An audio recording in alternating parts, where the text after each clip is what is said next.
beriman kepada para malaikat Allah. Mereka adalah makhluk Allah yang paling mulia dan para hamba di antara hamba-hambanya yang dimuliakan. Allah menciptakan mereka daripada cahaya sebagaimana Dia juga telah menciptakan manusia daripada tanah kering seperti tembikar dan telah menciptakan jin daripada api. Baik. Bismillahirrahmanirrahim. Alhamdulillahirabbil alamin. Wassalatu wassalamu ala sayyidil amin Muhammad ibn Abdullah wa ala alihi wa sahbihi ajma'in. Al-Fadil Ustaz Yahya Abdullah, Ketua Penyelia, dan semua penyelia-penyelia, asatiza, dan semua hadirin hadirat, muslimin muslimat. Alhamdulillah, kita syukur kehadrat Allah Subhanahu wa taala pada pagi ini dapat kita bertemu kembali dan menyambung perbincangan pengajian kitab kita, iaitu kitab Minhajul Muslim. Alhamdulillah, sebelum ini kita telah membaca beberapa bab sebelum ini, dan pada hari ini kita akan menyambung bab kelima, iaitu beriman dengan para malaikat. Kita semua tahu bahawa salah satu rukun iman ialah beriman dengan para malaikat, dan sebelumnya kita telah mempelajari berhubung dengan beriman dengan Allah. Beriman dengan Allah merangkumi kita beriman dengan kewujudan Allah, beriman dengan apa yang Allah lakukan, buat, cipta di dalam dunia ini, iaitu kita sebut sebagai beriman dengan tauhid rububiyah. Setelah itu kita juga bincang berhubungan dengan tauhid uluhiyah, iaitu apabila Allah Subhanahu wa taala yang mencipta semua alam ini, dan dialah pemilik mutlak, dan dialah pengatur yang mutlak, tidak ada siapa pun boleh campur tangan dalam hal-hal tersebut, maka keimanan tersebut menuntut kita supaya kita beriman dengan Allah Subhanahu wa taala dan memperhambakan diri kepadanya. Memperhambakan diri kepada Allah Subhanahu wa taala dengan perbuatan kita, dengan amalan kita, disebut sebagai tauhidul uluhiyah atau tauhidul ibadah, iaitu kita beribadah kepada Allah Subhanahu wa taala dan tidak mensyirikkannya, dan beribadah itu mengikut syariat yang dibawa oleh Rasulullah sallallahu alaihi wasallam.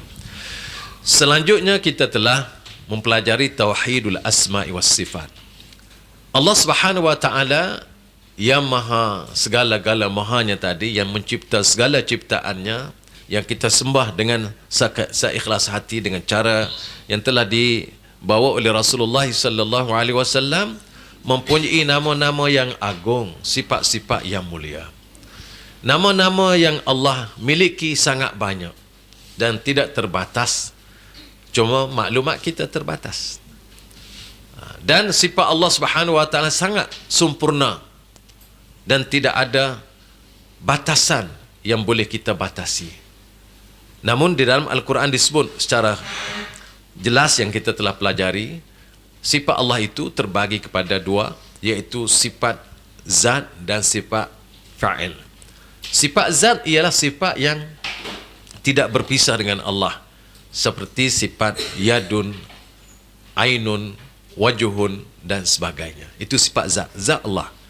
Dan zat Allah Subhanahu wa taala kita tidak dapat mengetahui bagaimana bentuk dan hakikatnya. Kalau dia kata yadun, maka yadunlah yang selayak dengan Allah, bukan seperti yadun makhluk atau manusia. Begitulah juga sifat fi'al, sifat perbuatan Allah. Allah buat. Yang semua Allah Subhanahu wa taala buat tidak sama dengan apa yang makhluk buat. Itu satu. Kemudian sifat-sifat lain, iaitu sifat nuzul, sifat turun ke langit dunia sepertiga malam terakhir. Itu adalah juga sifat Allah, disebut sebagai sifat fa'il, iaitu perbuatan Allah. Turun, kita jangan bayangkan turun sebagaimana makhluk turun daripada atas ke bawah, tetapi turun yang selayak dengan Allah Subhanahu wa taala. Dan begitulah seterusnya dengan sifat-sifat yang lain. Termasuk dalam sifat fa'il ialah sifatul istiwa, iaitu Allah istiwa alal arsh. Ini juga disebut di dalam Al-Quran tidak kurang dari 7 kali istiwa. Dan ada lagi banyak ayat-ayat lain dan juga hadis-hadis baginda sallallahu alaihi wasallam yang memperkukuhkan kedudukan tersebut. Dan dengan itu kita yakini bahawa mempelajari sifat Allah Subhanahu wa taala ialah perlu mengikuti cara yang telah dibawa oleh Allah Subhanahu wa taala dalam Quran dan juga Rasulullah dan manhaj para sahabat ridwanullahu alaihim ajma'in. Ada 3 konsep mudah mempelajari sifat Allah Subhanahu wa taala. Yang pertama, tujuan mempelajarinya ialah tanzihullahi subhanahu wa ta'ala an musyabahatil makhluqat. Membersihkan minda kita, pemahaman kita Allah Subhanahu wa ta'ala dari menyerupai apa jua bentuk makhluk. Jangan ada, kita kena bersihkan, kerana Allah laisa kamitslihi syai'. Yang kedua, isbat ma asbatahu Allah li nafsihi wa ma asbata lahu rasuluhu sallallahu alaihi wasallam. Mengisbatkan apa yang diisbatkan oleh Allah Subhanahu wa taala terhadap dirinya dan apa yang diisbatkan oleh rasulnya, sifat-sifat tersebut. Apa yang Allah sebut dia ada sifat tu, kita kata ya begitu. Dan menafikan sifat-sifat yang Allah nafikan dari dirinya dan apa yang telah dinafikan oleh dirinya, oleh Rasulullah sallallahu alaihi wasallam. Seperti la ta'khudhu sinatun wala naum. Allah tidak mengantuk dan juga tidak tidur. Allah nafi, kita pun nafi. Kan senang cara tu. Allah kata aku, sifat aku macam ni. Aku qadir, aku berkuasa. Ya, kita kata begitu. Allah kata Allah, aku alim, kita kata Allah alim. Allah kata aku qahir, kita kata Allah qahir. Itu di segi sifat. Nah, Allah kata aku ada Allah Subhanahu wa taala sebut wa yabqa wajhu rabbika dzul jalali wal ikram. Allah kata ada muka. Kita kata ya. Jangan tanya bagaimana. Karena itu yang ketiga, qat'ut tama' an idrak haqiqatus sifah. Buang perasaan ingin tahu bagaimana tentang sifat Allah. Kalau sekiranya zat Allah Subhanahu wa taala kita tidak mengetahuinya, tidak dapat bayangkan, dan Allah kata laisa kamitslihi syai' dan walam yakul lahu kufuwan ahad. Allah menafikan penyerupaannya, sama ada zatnya, begitu juga Allah nafikan sifatnya tak sama dengan makhluk walaupun penggunaan bahasanya sama. Sebagaimana Allah Subhanahu wa taala sebut laisa kamitslihi syai'un. Tidak ada satu jua pun menyerupai Allah. Wa huwa as-sami'ul basir. Dia mengisbatkan dan dialah Allah Maha pendengar lagi Maha melihat. Allah menafikan semua tak sama dengan dia. Laisa kamitslihi syai'. Wa huwa as-sami'ul basir. Dialah yang sangat mendengar dan sangat melihat. Apabila sebut mendengar, makhluk pun mendengar. Apabila sebut melihat, makhluk pun melihat. Tapi mendengar Allah laisa kamitslihi syai'. Melihatnya Allah laisa kamitslihi syai'. Kena kita faham macam tu, baru kita jelas apa yang nak telah disampaikan oleh para sahabat ridwanullahu alaihim ajma'in. Setelah itu kita menganjak kepada pasal yang kelima yang kita baca sebelum ini, dan kita start barulah supaya kita ingat balik. Kadang-kadang lama ni terlupa. Bulan 4 dulu, bukan lama pun ya, bulan 4. Baik, pada hari ini kita membaca, sebab kita pun baca tak banyak lagi, kita baca lagi. Salah satu rukun iman yang wajib diimani oleh setiap umat Islam ialah beriman dan meyakini tentang kewujudan malaikat, dan mereka adalah makhluk Allah yang agung, mulia dan mempunyai ciri-ciri istimewa yang tidak ada pada makhluk lain. Allah Subhanahu wa taala cipta mereka dari unsur yang khusus, iaitu an-nur. Khuliqatil malaikatu min nur. Diciptakan para malaikat daripada nur, daripada cahaya. Dan kita juga telah diberitahu bahawa Allah Subhanahu wa taala mencipta manusia daripada unsur tanah. Malaikat daripada cahaya, manusia daripada unsur tanah, jin daripada api. Dan kita pun lihat, kita sebagai manusia dicipta oleh Allah dari unsur tanah. Kerana itulah kita sesuai dengan tanah. Makan kita dari tanah. Bukan makan tanah, tapi semua yang kita makan adalah ditanam hasil dari tanah. Nampak kan? Wallahu ambatakum minal ardi nabata. Allah menumbuhkan kamu daripada tanah. Kita makan apa? Makan nasi daripada beras daripada padi ditanam di atas tanah dalam sawah. Tak ada padi orang tanam di udara. Makan sayur ditanam di atas tanah. Makan daging lembu ke kambing hidup di atas tanah juga. Makan makanan yang tumbuh daripada tanah. Apa yang tidak daripada tanah? Kalau air juga ada di atas tanah. Jadi semuanya ini kita melihat bahawa Allah sebut satu perkara yang boleh kita fikir dalam kehidupan kita. Apa yang Allah kata itu sangat benar. Wallahu ambatakum minal ardi nabata. Dan begitulah juga, mungkin kita tidak berapa faham tentang cahaya, tapi tentunya cahaya itu satu yang kita sedang nikmati. Kalau tak ada cahaya ni, maka kita tak boleh nampak dunia ini. Dan kita tahu juga perjalanan cahaya adalah laju. Orang belajar sains tahu perjalanan cahaya laju. Kerana tu tidak pelik malaikat berjalan laju. Kerana tu tidak pelik kalau sekiranya orang belajar kelajuan cahaya. Dan malaikat berjalan adalah jenis cahaya. Berjalan supaya cahaya. Allah beri kelajuan padanya. Jadi begitulah juga jin dijadikan daripada api. Ini adalah satu perkara yang perlu kita imani, kita yakini. Apabila kita berjumpa dengan hadis-hadis ini, dan hadis itu sahih sebagaimana yang telah disebutkan sebelum ini dan banyak kali kita dengar, daripada mana kita tahu malaikat dijadikan daripada nur, jin dijadikan daripada api? Daripada hadis Rasulullah sallallahu alaihi wasallam. Dan kerana itulah kita, apabila hadis itu sahih, maka kita perlu mengimani dan mempercayai dan mengamal dalam hidup kita. Inilah baru sampai kepada maksud wa asyhadu anna Muhammadar Rasulullah. Aku bersaksi bahawa tidak ada Tuhan yang berhak aku bersaksi bahawa Muhammad itu Rasulullah. Bermaksud yang pertama, aku membenarkan semua yang disampaikan oleh baginda sallallahu alaihi wasallam.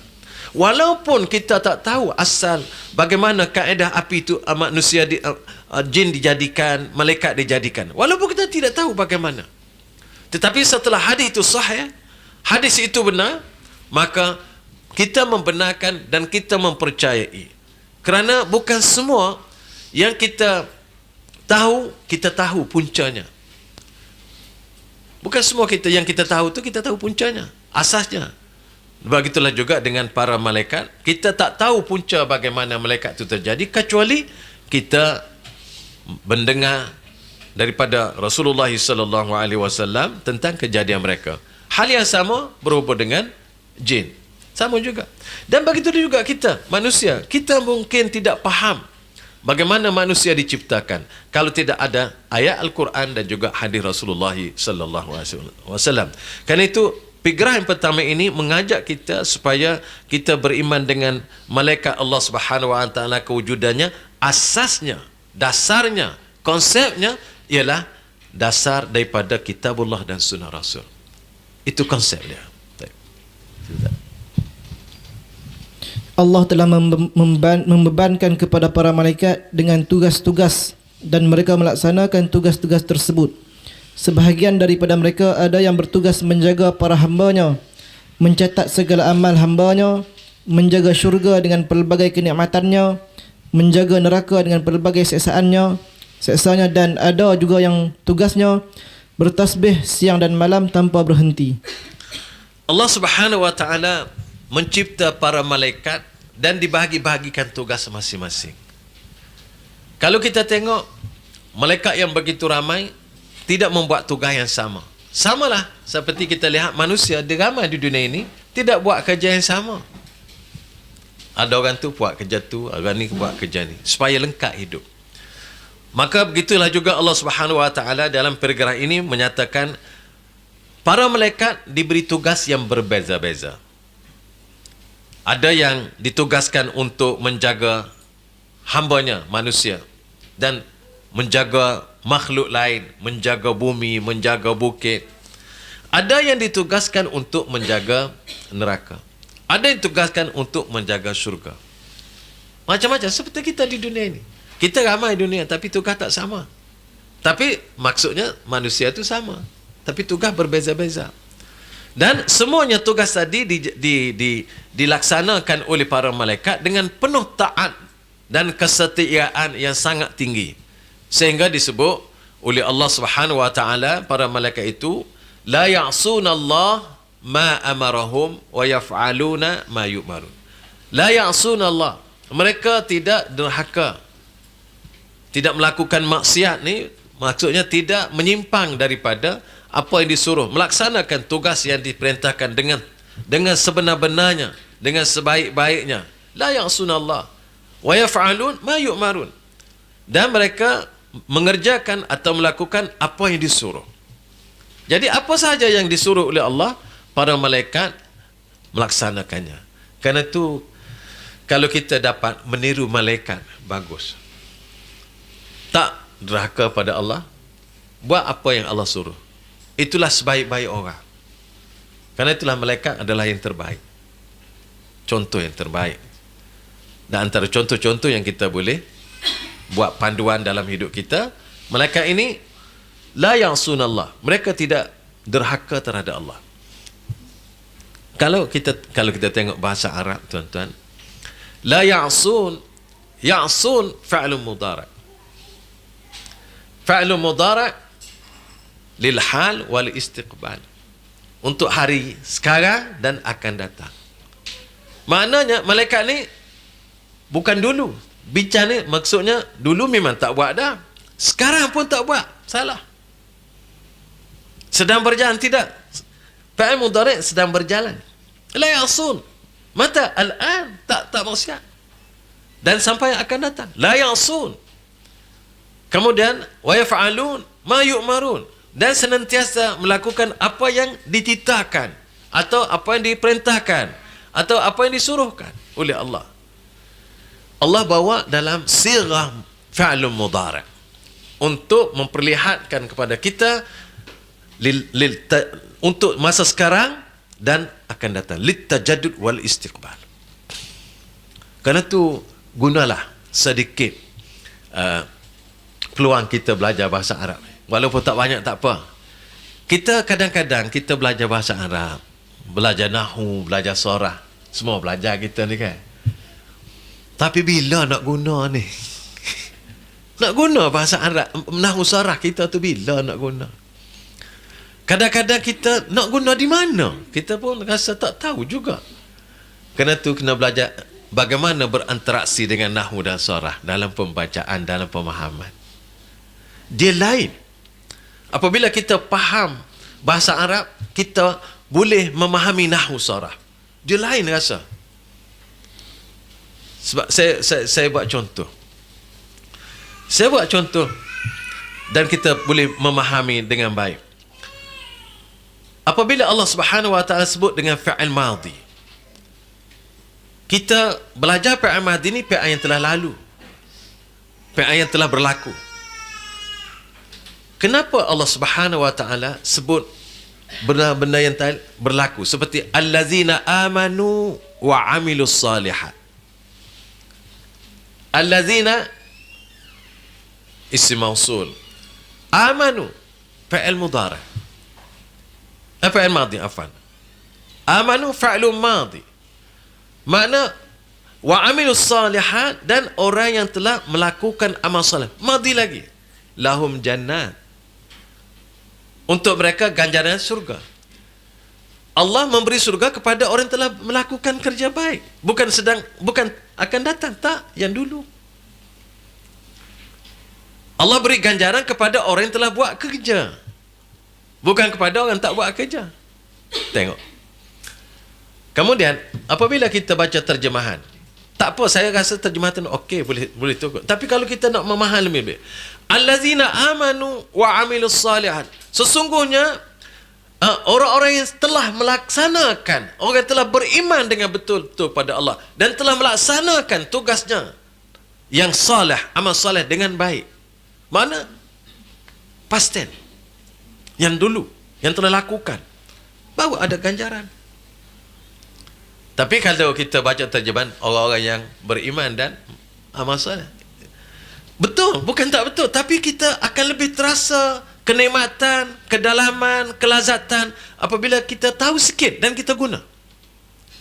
Bahasa Arab dan nahwu sarah tadi kita ambil. Baik. Kalau kita ambil contoh, daraba Muhammadun Amran. Muhammad pukul Umar. Umar kan selalu kena pukul. Ini misal lah. Mana kita tahu Muhammad pukul Umar. Umar tak pukul Muhammad. Apa ni? Umar tidak pukul ni. Tetapi kalau kita bawa kata tadaraba Zaidun wa Amrun, maka saling pukul memukul. Lain. Kerana tu kalau pergi report polis dalam bahasa Arab lah. Nak kata macam mana? Daraba Muhammadu Zaidan ke? Atau tadaraba Muhammadu wa Zaid? Mereka dua tu saling pukul-mukul. Siapa mula tak tahu, tapi tadaraba. Kalau kita kata daraba Muhammadu Zaidan, tentu dah Muhammad pukul. Kita buat statement yang jelas. Tapi ini kita tak tahu siapa mula dulu. Tapi kita tengok saling pukul memukul. Tadaraba bainahuma. Jadi dia, kalau kita boleh merasai kehalusan bahasa itu, maka kita akan dapat merasai kenikmatan membaca Al-Quran dan juga memahami dengan lebih dalam. Boleh jadi kita tak dapat sampai kepada orang lain pun tak apa, tapi kita merasai indahnya, dalamnya, dan masa kecintaannya, kelazatannya dalam memahami, membaca Al-Quran. Kerana tu boleh jadi orang-orang pandai bahasa Arab, boleh jadi dia seronok baca. Bukan seronok tak ada, tapi kepahaman yang mendalam dan boleh memberitahu kepada orang lain. Kerana itulah boleh jadi orang-orang yang diberi ilmu oleh Allah Subhanahu Wa Taala, apabila dia ambil satu ayat dia hurai, rasanya tak habis lagi dia hurai. Tak habis-habis dia hurai. Kerana itulah Allah Subhanahu Wa Taala beri ilmunya kepada orang yang nak beri. Jadi kita di sini kita lihat semua para malaikat adalah diberi tugas masing-masing menjaga hambanya, ada yang menjaga tempat yang diidami oleh manusia syurga, dan ada juga yang menjaga tempat yang menyeksa seperti neraka dan sebagainya. Dan ada yang bertasbih. Dan mereka tidak putus-putus dan jemu-jemu untuk bertasbih kepada Allah Subhanahu Wa Taala. Allah telah memuliakan dalam kalangan mereka, sebahagian mereka adalah para malaikat Jibril yang didekatkan oleh Allah dengannya, seperti Jibril alaihi salam, Mikail alaihi salam, dan Israfil alaihi salam. Di antara mereka juga ada yang tidak sedemikian. Kita beriman dengan hal itu. Yang pertama kerana hidayah dari Allah, kemudian dengan dalil-dalil naqli dan aqli sebagaimana berikut. Ya, para malaikat juga adalah berbeza-beza kedudukan mereka. Ada yang dekat dengan Allah, dan semua dekat belaka. Dekat tu semua dekat belaka, tapi berbeza, dekat lebih dekat. Oleh kerana itulah ini bergantung kepada kedudukan masing-masing yang Allah Subhanahu Wa Taala tentukan. Yang dan begitulah juga manusia pun ada yang lebih dekat dengan Allah, ada yang utama. Yang lebih dekat dengan Allah para nabi dan rasul. Daripada nabi dan rasul dipilih oleh Allah rasul ulul azmi. Daripada ulul azmi dipilih lagi daripada ketua kepada ulul azmi. Itu adalah pemberian Allah Subhanahu Wa Taala. Dan hak ni tak boleh kita nak kata apa. Cuma kita pelajari kedudukan para malaikat ni, ada yang dekat dengan Allah, ada yang sentiasa melakukan amalan dengan Allah Subhanahu, sebagaimana Allah Subhanahu Wa Taala sebut. Dan kita boleh tahu itu kerana ada dalil daripada Al-Quran dan juga dalil daripada hadis Rasulullah sallallahu alaihi wasallam. Dan jangan kita pandai-pandai kata malaikat ni. Tak usah pandailah. Ada dalil cakap, ada tak ada dalil diam. Sebab perkara ini adalah perkara ghaib. Al-ghaib la ya'lamu illa Allah. Jadi kita apa-apa perkara ghaib ni ada sumber dalil baru kita sebut. Kalau tak ada dalil kita jangan kata apa-apa. Silakan. Dalil-dalil naqli. Perintah Allah supaya beriman dengan mereka dan perkhabaran daripadanya tentang mereka.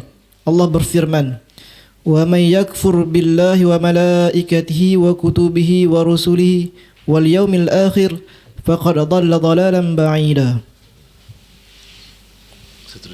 Sesiapa yang kafir kepada Allah, malaikat-malaikatnya, kitab-kitabnya, rasul-rasulnya dan hari kemudian, maka sesungguhnya orang itu telah sesat sejauh-jauhnya. Man kana aduwwan lillahi wa malaikatihi wa rusulihi wa Jibril wa Mikail fa inna Allaha aduwwul lil kafirin. Sesiapa yang menjadi musuh Allah, malaikat-malaikatnya, rasul-rasulnya, Jibril alaihissalam dan Mikail, maka sesungguhnya Allah adalah musuh-musuh orang kafir. Teruskan. Lan yastankifal masihu an yakuna 'abdan lillah walal malaikatul muqarrabun.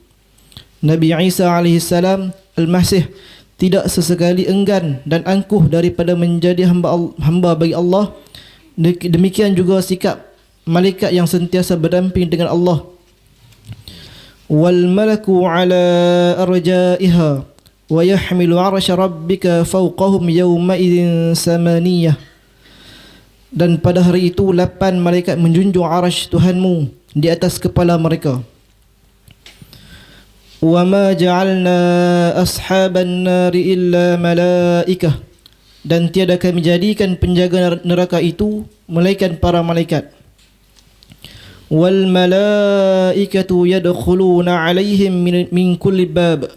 Salamun 'alaikum bima sabartum fa ni'ma 'uqbad dar. Sedang malaikat-malaikat masuk ke tempat-tempat mereka dari semua pintu sambil mengucapkan, selamat sejahteralah kamu berpanjangan. Disebabkan kesabaran kamu, maka alangkah baiknya tempat kesudahan itu.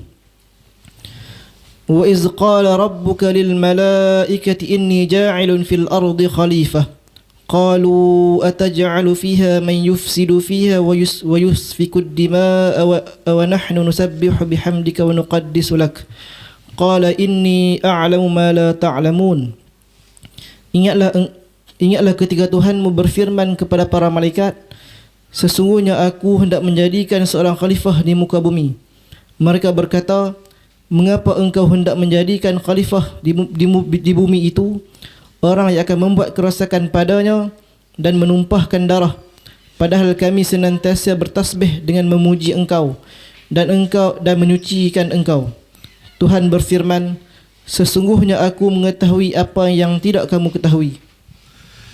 Setelah kita penulis ini, Syahadu Al-Jazairi, setelah menulis berbincangan dengan beriman dengan malaikat, maka dibawa dalil-dalil.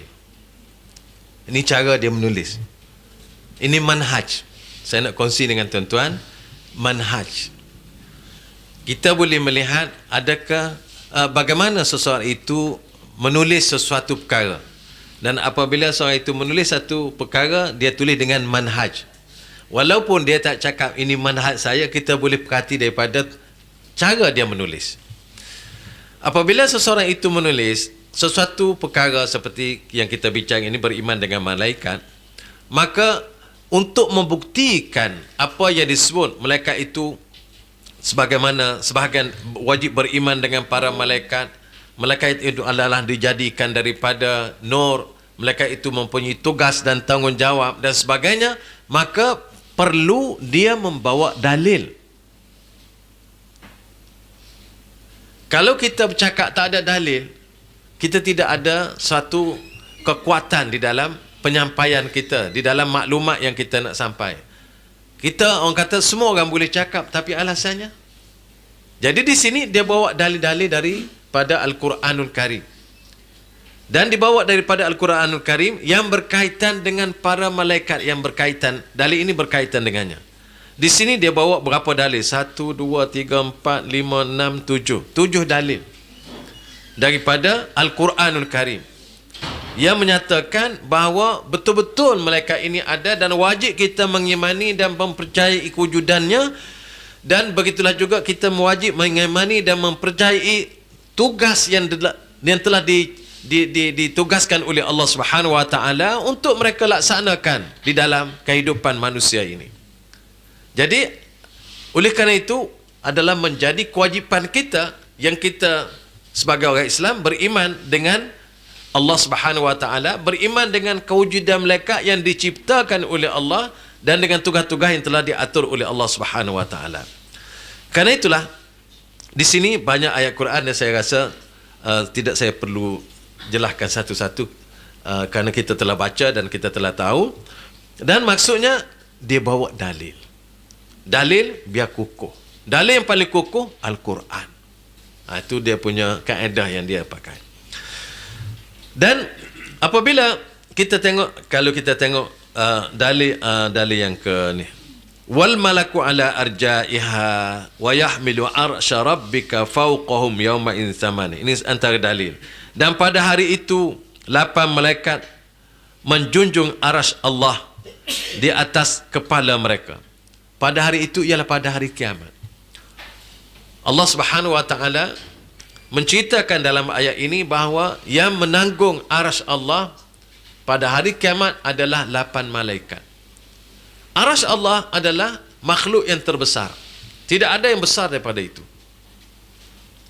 Dan Allah atas daripada itu lagi. Kemudian begitulah juga malaikat ini orang yang menyambut tamu. Penyambut tamu kepada ahli-ahli syurga. Allah Subhanahu wa taala sebut wal malaikatu yadkhuluna alaihim min kulli bab.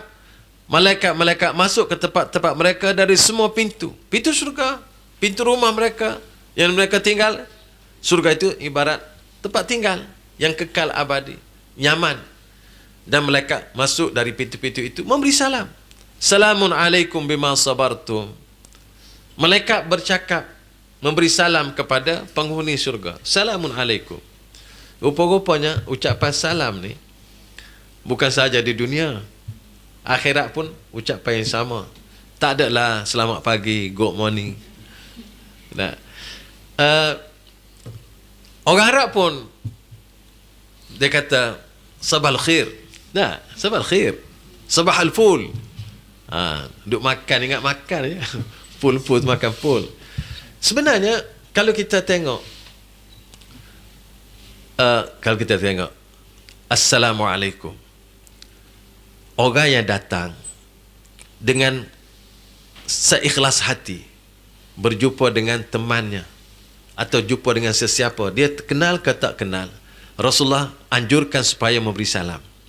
Kenapa beri salam? Kita mendoakan kepadanya supaya dia selamat, dia aman, dia damai, dia dapat nikmat daripada Allah, sejahtera. Orang jumpa dengan kita, kita mendapat doa dia.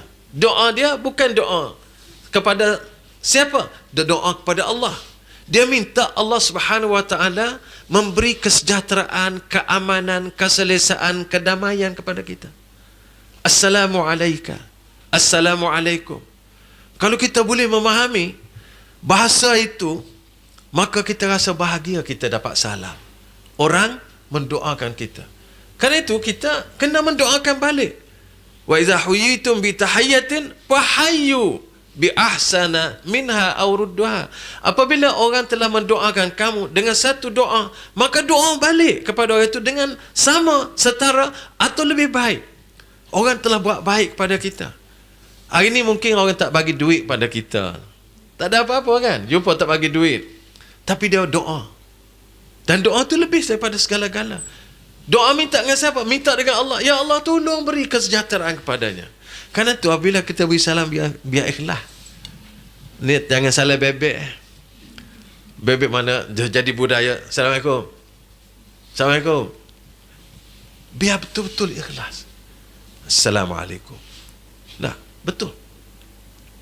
Tapi salam orang Melayu ni dia ada style dia. Assalamualaikum. Itu style orang Melayu nak macam mana tak? Panjang dia. Assalamualaikum, ada rumah ke? Tak apalah, ada tanya tu tak apalah, okey lah. Tapi dia gaya dia. Tapi orang nak kata Assalamualaikum. Dia bahasa dia tegas. Tapi yang penting bagi saya ikhlas. Kita nak beri salam pada orang biar ikhlas. Ikhlas betul. Kita doakan dia. Alhamdulillah kalau setiap kita jumpa 5 orang hari ni, orang beri doa pada Allah supaya kita sejahtera. Alhamdulillah. Cuma boleh jadi kita tak terfikir macam tu. Just beri salam je lah. Dan kalau kita rasa apabila kita orang beri salam, kita bahagia. Sebab ada orang yang mendoakan kita. Sama juga apabila kita baca tahiyat kan. Assalamu alayna wa ala ibadillahi salihin. Kalau kita boleh bayangkan, ya Allah, Assalamu alayna, tolonglah beri kesejahteraan, keamanan, kedamaian kepada kami. Wa ala ibadillahi salihin, dan kepada seluruh hamba-hamba Engkau yang salihin. Cuba kita renung apabila kita baca tahiyat dalam solat. Assalamu alayka ayyuhan nabi wa rahmatullah wa barakatuh. Doa kepada Nabi. Nabi kata, siapa yang beri salam kepada aku di mana dia berada, aku akan jawab salam dia. Kita berasa tak kita dalam solat kita beri salam ke Nabi? Tak tahulah ya. Kadang-kadang kita tak, oleh kerana benda ni terlalu rutin dalam hidup kita, kita tak berfikir. Tapi saya rasa boleh kita kongsilah anak-anak kita yang kita mengajar. Biar kita rasa apabila kita baca tahiyat Assalamu alayka ayyuhan nabi, kita beri salam pada Nabi. Maksudnya kita mendoakan untuk Nabi, Assalamu alayka ayyuhan nabi wa rahmatullah, sejahtera, dan kita mohon kepada Allah memberi rahmat kepada baginda, wa barakatuh, dan memberi keberkatan. Apabila kita mendoakan kepada Nabi, maka Allah akan beri yang sama kepada kita 7 kali, 10 kali ganda. Barakah. Kemudian doa untuk kita. Dan apabila kita doa untuk kita, Assalamu alayna, walaupun kita seorang, Assalamu alayna, tidak kata Assalamu alayya. La. Sama juga kita baca ihdina walaupun kita seorang. Dalam Quran, dalam Fatihah. Kalau kita seorang baca ihdini lah. Tak. Ihdina. Walaupun kita seorang, tetapi di belakang kita ramai orang. Walaupun kita seorang, kita duduk dalam kumpulan orang Islam. Walaupun kita seorang, kita duduk dalam jemaah muslimin. Itu dia punya kedudukan yang boleh kita cuba memahami. Karena itu apabila kita kata Assalamu alayna, ya Allah, ya Tuhan kami, tolong beri kesejahteraan, keselamatan, keselesaan kepada kami. Wa ala ibadillahi salihin, dan seluruh hamba Allah. Hamba Allah, apabila kita doa macam tu, semua hamba Allah yang ada di langit dan di bumi terangkum dalam doa kita. Berapa banyak kita doa kepada orang hari ini? Biar kita merasai betul-betul bahawa ini adalah kita berdoa kepada Allah. Karena itulah Tuhan tak ambil masa tu, kadang-kadang kita duduk termenung seorang-seorang, kita baca balik, dia akan dapat. Allah beri buka ilham kita untuk kita faham dan bagaimana nak mendekatkan diri pada Allah Subhanahu Wa Taala. Jadi salam ini bukan sahaja di dunia. Salamun ala ma sabartum, salamun alaikum bima sabartum. Ini malaikat beri salam. Fa ni'ma uqbad nar, fa ni'ma uqbad dar, maka alangkah baiknya tempat kesudahan itu. Alhamdulillah. Jadi tuan-tuan, kita tengok begitu juga malaikat ni dia juga hamba yang taat, namun kadang-kadang dalam Allah cerita juga dia bertanya Allah. Dan kadang-kadang Allah bertanya malaikat walaupun Allah lebih tahu daripada malaikat. Sebagai contoh, Allah Subhanahu Wa Taala bertanya malaikat yang malaikat perunda, as-sayyarah. Perunda ni perunda yang mencari majalisul ilm. Malaikat berjalan. InsyaAllah kita pun juga majalisul ilmi didatangi oleh para malaikat dan memayungi. Setelah selesai pengajian, malaikat naik berjumpa dengan Allah Subhanahu Wa Taala. Allah bertanya, kamu datang dari mana? Daripada majalisul ilm. Mana berlaku percakapan antara malaikat dengan Allah. Dan bukan sekali tetapi setiap kali. Majalisul ilm. Apa yang Allah tanya, apa yang mereka mahu sebenarnya? Mereka kata mereka mahu adalah syurga engkau.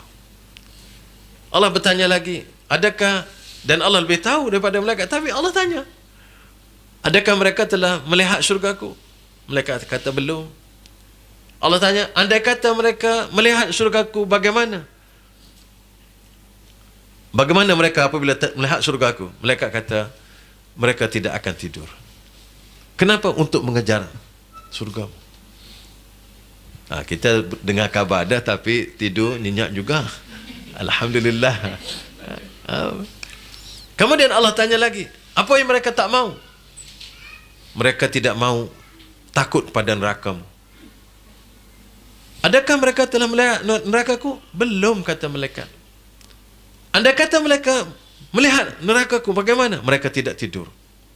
Kenapa? Lari. Ingin menyelamatkan diri. Kita ni dua-dua tak takut. Takut pun tidak, mau pun tidak. Semacam itu, tapi insya-Allah kita termasuk orang yang takut daripada neraka Allah dan dahsyat itu, dan kita nak syurga Allah. Betul orang tak tidur. Dan kalau kita takut, memang tak nelak tidur. Adakah orang takut boleh tidur? Tak ada. Anak menangis pun tak boleh tidur dah, bukan takut pun. Takut. Tak boleh tidur. Takut serangan, takut bom, tak boleh tidur. Takut banjir pun tak boleh tidur. Rumah kita tempat rendah, diberitahu bahawa air sedang naik, boleh tidur lagi? Wah, boleh tidur, Masya Allah. Jadi tu takut. Jadi takut pun tak boleh tidur, mau pun tak boleh tidur. Nah, orang mau pergi ke Mekah, dia tak tidur pun. Orang lain tidur, dia tak tidur. Pasal apa nak pergi Mekah, nak naik kapal terbang ni? Takut-takut kapal terbang lepas, tertinggal. Jadi semuanya tadi kita tengok orang yang nak mencari, orang yang takut dia lari. Jadi semuanya kita melihat di sini Allah bertanya malaikat, dan Allah kata beritahu kepada mereka, aku ampun mereka semuanya. Namun mereka kata, ya Allah, ada jenis orang yang tidak nak datang belajar pun, tapi dia terserempak, dia lalu kebetulan dia duduk. Ada juga macam tu. Orang lalu kat masjid. Masjid tu ada mengajar. Tiba-tiba, nak duduk sekejap. Bukan nak main belajar masjid pun. Allah kata, beritahu aku ampun kepada mereka semuanya. Alhamdulillah. Maknanya barakah majalisul ilm. Kerana dia raudatan min riyadil jannah. Kerana tu, walaupun kadang-kadang tidak nak belajar, tetapi dengar, tumpang sekejap, dah dapat pahala yang besar daripada Allah Subhanahu Wa Taala.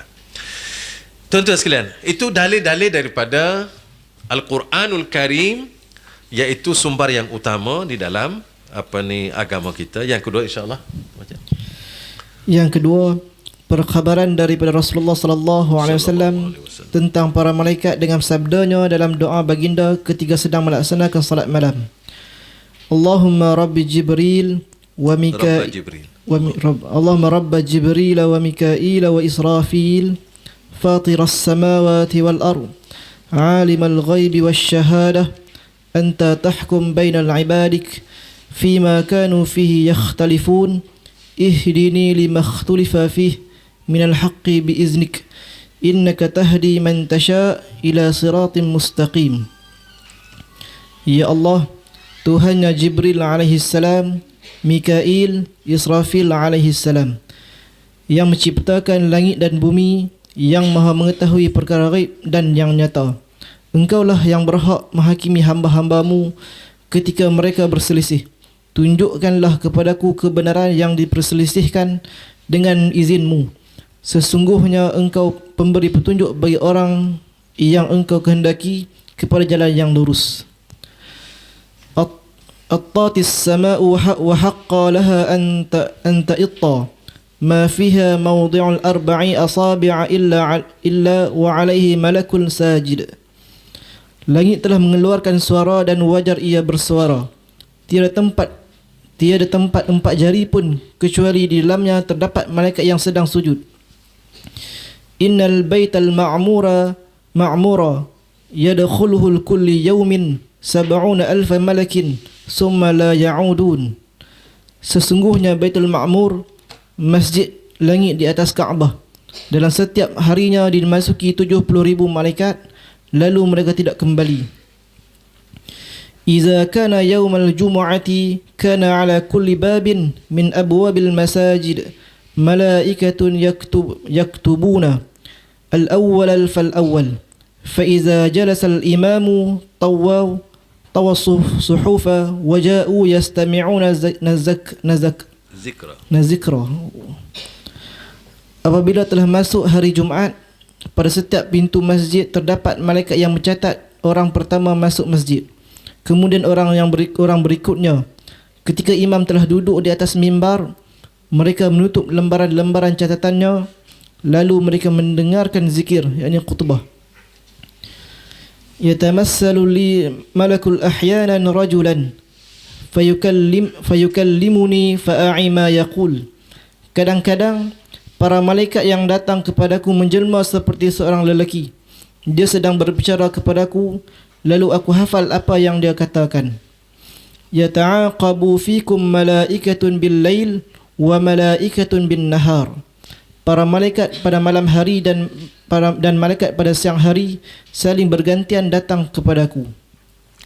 Khalaqal malaikati min nur wa khalaqal janna minal marijin min nar wa khalaqal adama mimma wasafa lakum. Allah telah menciptakan malaikat daripada cahaya, menciptakan jin daripada api, dan menciptakan Adam alaihi salam dengan sesuatu yang telah Allah terangkan kepada kamu.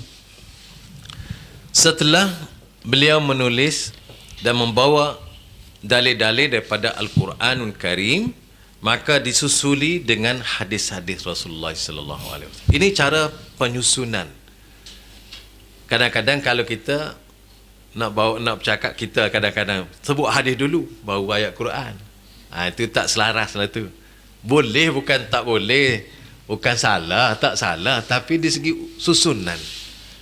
Kerana tu kalau kita nak ceramah ke, nak apa-apa ke, kalau boleh dalam bab tu, kalau ada dalil Quran dulu, kita baca ayat Quran dulu. Dan kemudian baca dalil hadis pula. Baru dia kemas susunan tu. Jadi di sini dia bawa dengan kaedah, dia panggil manhaj dia. Jadi sini Rasulullah sallallahu alaihi wasallam telah banyak menerangkan tentang malaikat. Dan dalilnya apa yang dia bawa di sini? Dalil ni dalil Rasulullah, doa dibawa di sini, doa Rasulullah ketika Rasulullah berdoa ketika waktu malam sembahyang salatul lail. Doa yang dibawa di sini adalah untuk menjelaskan bahawa malaikat ni betul-betul ada. Gitu maksud dia. Kerana itu Rasulullah sebut Allahumma Rabba Jibril wa Mikail wa Israfil. Ya Allah, ya Tuhanku, ya Allah, Tuhan Jibril, Tuhan Israfil, Tuhan Mikail. Maknanya Allah Subhanahu wa taala, Rasulullah sallallahu alaihi wasallam ingin menyatakan bahawa para malaikat ini pasti ada, tentu ada, jelas ada. Kerana itulah baginda berdoa demikian. Dan idhafah Allah kepada malaikat itu. Kemudian Allah Subhanahu wa taala juga disebut di sini Fatiras samawati wal ard. Allah lah yang pencipta langit-langit dan bumi. Jibril malaikat pun besar. Israfil, Mikail, malaikat yang besar, utama, yang mulia. Maka Rasulullah sallallahu alaihi wasallam sebut Allahumma rabba Jibril wa Mikail wa Israfil. Dan kita pun boleh baca doa ni. Dan bagus baca doa ni. Fatiras samawati wal ard. Alimul ghaib wasyahadah. Kalau kita tengok Rasulullah susun. Wahai Tuhanku, Tuhan yang mencipta Jibril, Mikail, Israfil. Tuhan yang mencipta langit bumi. Apabila sebut Rabb, kerana tu Nabi-Nabi dia doa dengan dua. Allahumma Rabb. Rabb, Rabbi. Allahumma. Ini dua kalimah yang dimulakan oleh para Nabi untuk berdoa. Dan kita kena contohi mereka. Kalau kita kata Allahumma inni pun tak apa. Allahumma Rabba Jibril pun tak apa. Rabbi tak apa. Apabila kita sebut Allahumma, mana kita menyatakan tauhid uluhiyah kita kepada Allah.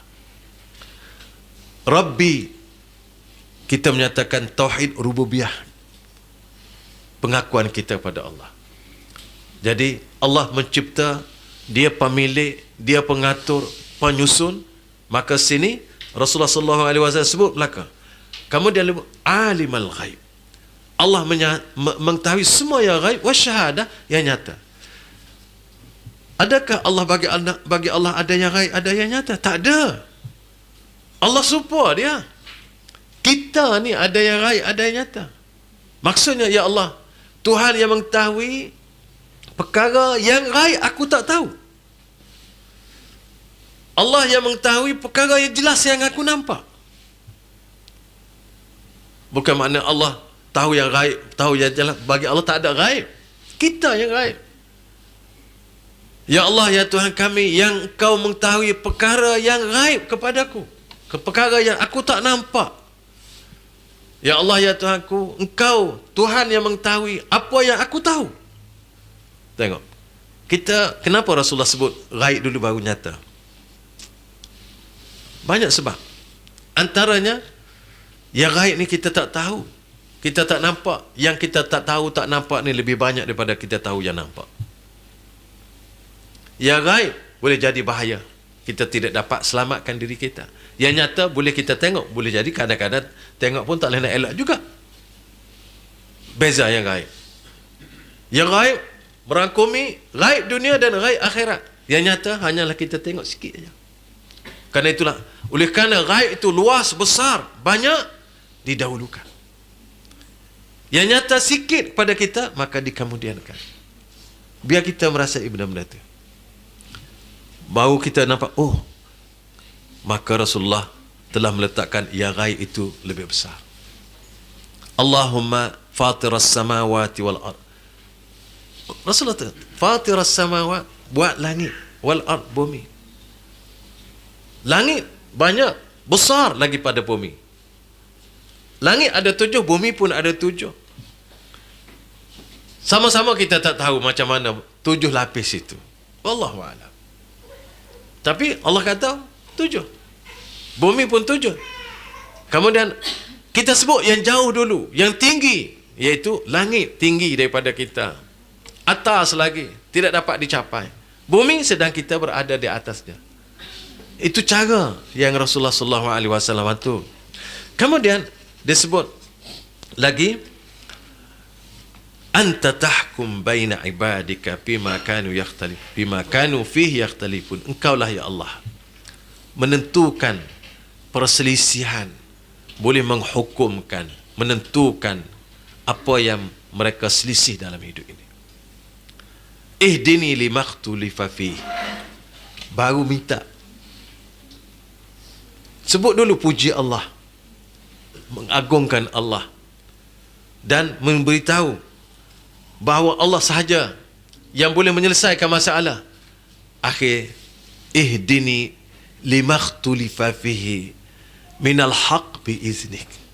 Tolong tunjuk aku perbezaan yang berlaku di kalangan yang berlaku. Tunjuk kebenaran dengan izinmu. Kita tak mahu Allah Subhanahu wa taala beri yang lain, kita nak keizinan dia.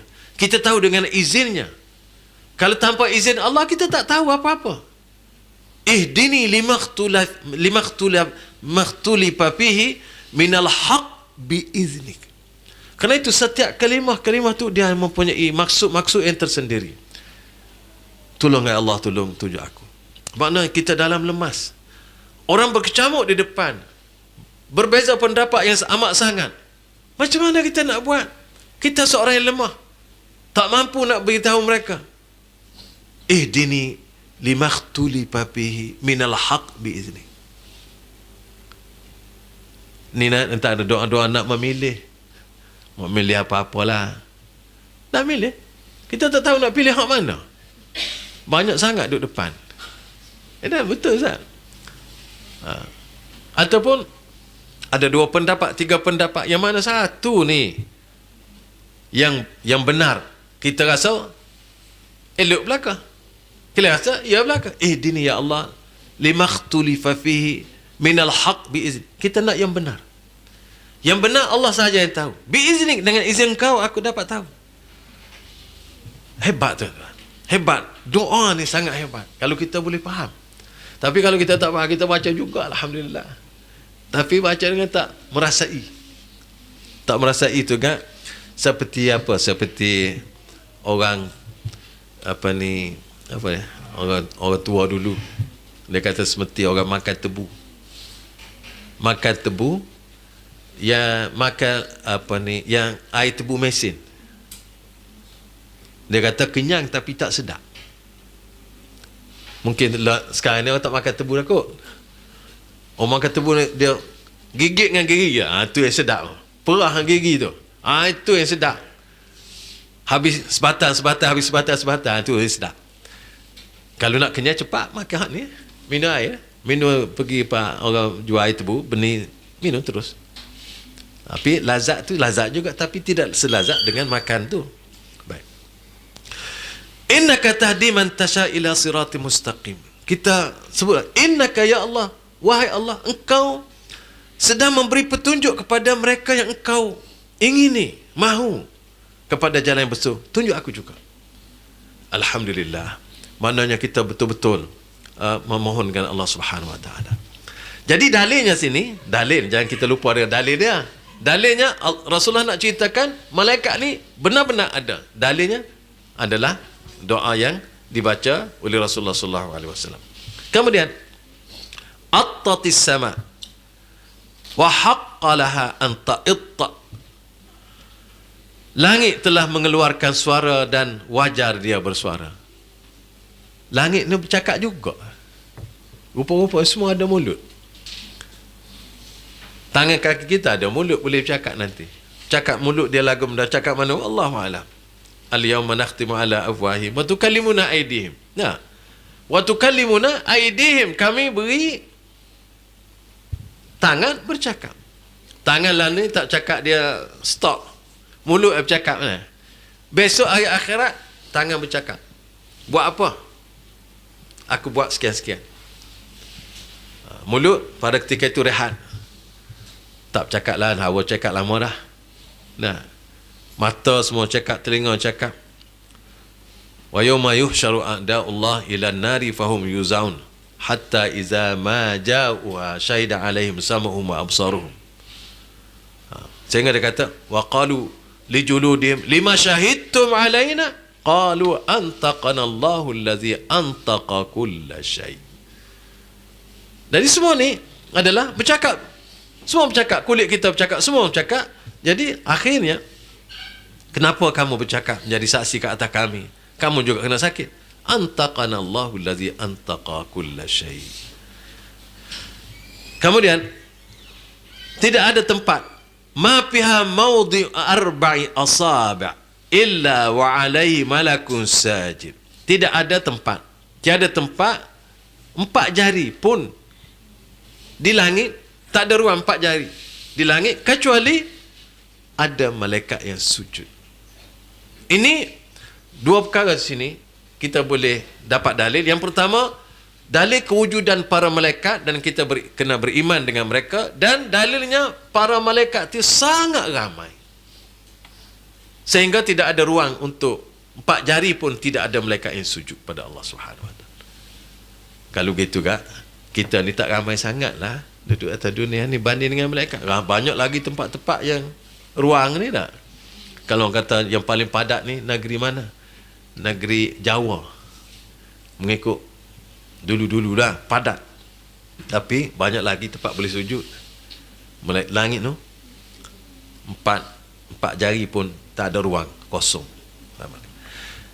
Ramainya kewujudan dalil lagi, innal baital ma'mura yadkhuluhu kulla yawmin sab'una alfa malak thumma la ya'udun. Baitul Ma'mur tu dimasuki atau 70 malaikat, 70 sab'una alf, 70,000 setiap hari daripada adanya ada dunia ni. Sejak itu masuk sekali ya, thumma la ya'udun. Ramai. Dan begitulah juga ni juga hadis-hadis ni juga dibawa sebagai kerja malaikat yang berbeza-beza. Apabila hari Jumaat, kana ala kulli babin min abwabil masajidi malaikatu yaktubun.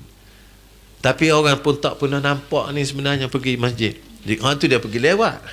Pasal tak ada orang dapat daftar. Kalau ada daftar, mungkin awal kot.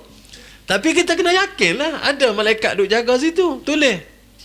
Apabila imam naik mimbar berkhutbah, tutup buku lah. Kalau nak suruh orang, kalau ada orang nak imam, jangan naik lagi, saya tak sampai lagi. Nampak macam mana? Fa iza jalasal imam tawau as-suhufa wa ja'u yastami'una az-zikra. Apabila imam dah naik menyampaikan khutbah, mereka tutup buku dan mereka duduk dengar sama-sama. Allahu Akbar. Malaikat pun dengar khutbah, duduk sama-sama. Perkara ini perkara gaib, semua orang tak tahu, kecuali kerana itulah kita beriman dengan kehadiran para malaikat ini adalah kerana kita yakini apa yang disampaikan oleh Rasulullah sallallahu alaihi wasallam. Itulah sebabnya. Begitu juga malaikat-malaikat dalil-dalil lain tadi, ini ada semuanya untuk membuktikan kewujudan para malaikat dan kewajipan kita beriman dengan mereka, kewujudan mereka, kerja mereka sebagaimana yang telah dinyatakan di dalam Al-Quran dan juga hadis Rasulullah sallallahu alaihi wasallam. Yang ketiga, sebahagian besar para sahabat melihat para malaikat semasa perang Badar. Para sahabat melihat Jibril alaihi salam, penyampai wahyu yang tidak hanya berlaku sekali sahaja. Ini kerana pada suatu ketika Jibril alaihi salam datang dalam wujud Dihyah al-Kalbi dan para sahabat menyaksikannya. Adapun yang paling terkenal adalah hadis yang diriwayatkan oleh Imam Muslim yang diceritakan oleh Umar radhiyallahu an daripada pertanyaan Rasulullah sallallahu alaihi wasallam, apakah kalian mengetahui siapakah orang yang bertanya? Para sahabat menjawab, Allah dan Rasulnya yang lebih mengetahui. Rasulullah sallallahu alaihi wasallam bersabda, dia adalah Jibril alaihi salam, datang kepada kamu untuk mengajarkan urusan agama kepada kamu.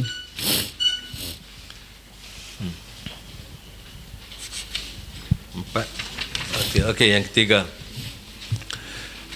Selain daripada Rasulullah sallallahu alaihi wasallam menyebut banyak tentang malaikat dan baginda juga berjumpa dengan malaikat sebagaimana hadis, yatamatsalu lil malaku ahyanan rajula fayukallimuni fa'i ma yaqul. Datang malaikat berbentuk seorang lelaki dan dia bercakap denganku dan aku ingat apa yang diberitahu. Selain daripada Rasulullah sallallahu alaihi wasallam, para sahabat juga banyak hadis yang menceritakan bahawa para sahabat pun juga tengok malaikat, jumpa malaikat. Tapi kadang-kadang dia tak tahu tu malaikat. Jumpa malaikat. Ada penyampai yang sebut para sahabat Jibril menyampai wahyu yang tidak hanya berlaku sekali dalam bentuk sebagai seorang manusia. Pada satu ketika Jibril datang dengan rupa Dihyatul Kalbi. Ni seorang sahabat Rasulullah sallallahu alaihi wasallam. Orang ingatkan dia, rupanya orang lain. Siapa? Malaikat. Malaikat boleh berupa dengan rupa orang. Ya. Yang masyhur ialah hadis yang diriwayatkan tentang Islam, iman dan ihsan tu. Betul, Sayyidina Umar yang meriwayatkan hadis tu. Mari duduk, orang tak kenal, mari sandal lututnya kepada lutut Rasulullah dan meletakkan tangan di paha Rasulullah, bertanya, mal Islam? Ya Muhammad, wahai Muhammad. Maknanya orang bercakap Muhammad ni orang Badui. Dia kata rupa seorang yang orang tidak dikenali. Biasanya orang Badui cakap Rasulullah, dia tak kata ya Rasulullah, ya Muhammad. Mesin dia. Tapi para sahabat tak bercakap ya Muhammad dengan Rasulullah, wahai Rasulullah, wahai Nabi. Gitu dia lain. Jadi apabila mari ni orang ni nampak tak kenal, nak kata orang jauh, nampak pakaian pun tidak nampak pesen datang dari jauh. Nak kata orang dekat, tak ada siapa yang kenal daripada kalangan kami. Tapi duk parti je tak kata. Dia bertanya. Apabila dia bertanya, Islam Rasulullah pun cerita. Orang kata betul. Pelik pula orang ni. Dia tanya, dia kata betul. Biasanya apabila orang bertanya, mana kata betul? Kecuali guru-guru dengan anak murid dia. Anak guru dengan anak murid, iyalah. Apa dia? Betul. Betul kau betul kata sama lah. Dah. Jadi dia ni orang tak kenal. Tapi dia bertanya, apabila Rasulullah jawab, betul. Sahabat bertanya, tertanya-tanya juga. Lepas tu tanya lagi, iman apa dia? Rasulullah jawab, betul. Lepas tu tanya ihsan. Rasulullah jawab, betul. Lepas tu tanya bila kiamat? Rasulullah kata, orang yang ditanya dengan orang bertanya serupa. Tak, sama. Mal mas'ul anha bi'alama minas sa'il. Orang yang ditanya tidak lebih tahu daripada orang bertanya. Tak apa, alamat dia, tanda-tanda dia, dia cerita. Pergi. Sesat tanya pergi. Sahabat duk tengok. Rasulullah kata, manis sa'il? Tak tahu. Mana dia? Dah pergi. Rudu. Rasulullah. Pergi tengok dia. Ambil, panggil. Tengok dia macam mana. Rudu. Pakat pergi tengok. Tak ada. Rasulullah kata, Haza Jibril. Atakum yu'allimukum dinakum. Tu Jibril tu. Oh, kalau tahu Jibril pegang dah. Sahabat lah. Kalau kita pun macam tu. Bolehlah kata, ni tahu Jibril pegang dah kita.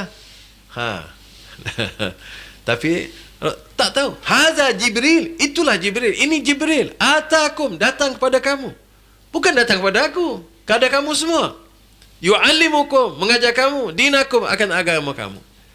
Jadi Jibril datang untuk depan sahabat.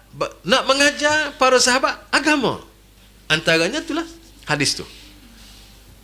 Hebat. Para sahabat jumpa dengan apa ni, dengan Jibril. Kita jumpa dengan apa? Tapi tak apalah, kita jumpa dengan hadis Rasulullah sallallahu alaihi wasallam dengan Al-Quran. Alhamdulillah. Biar kita berasa bangga. Bertuah.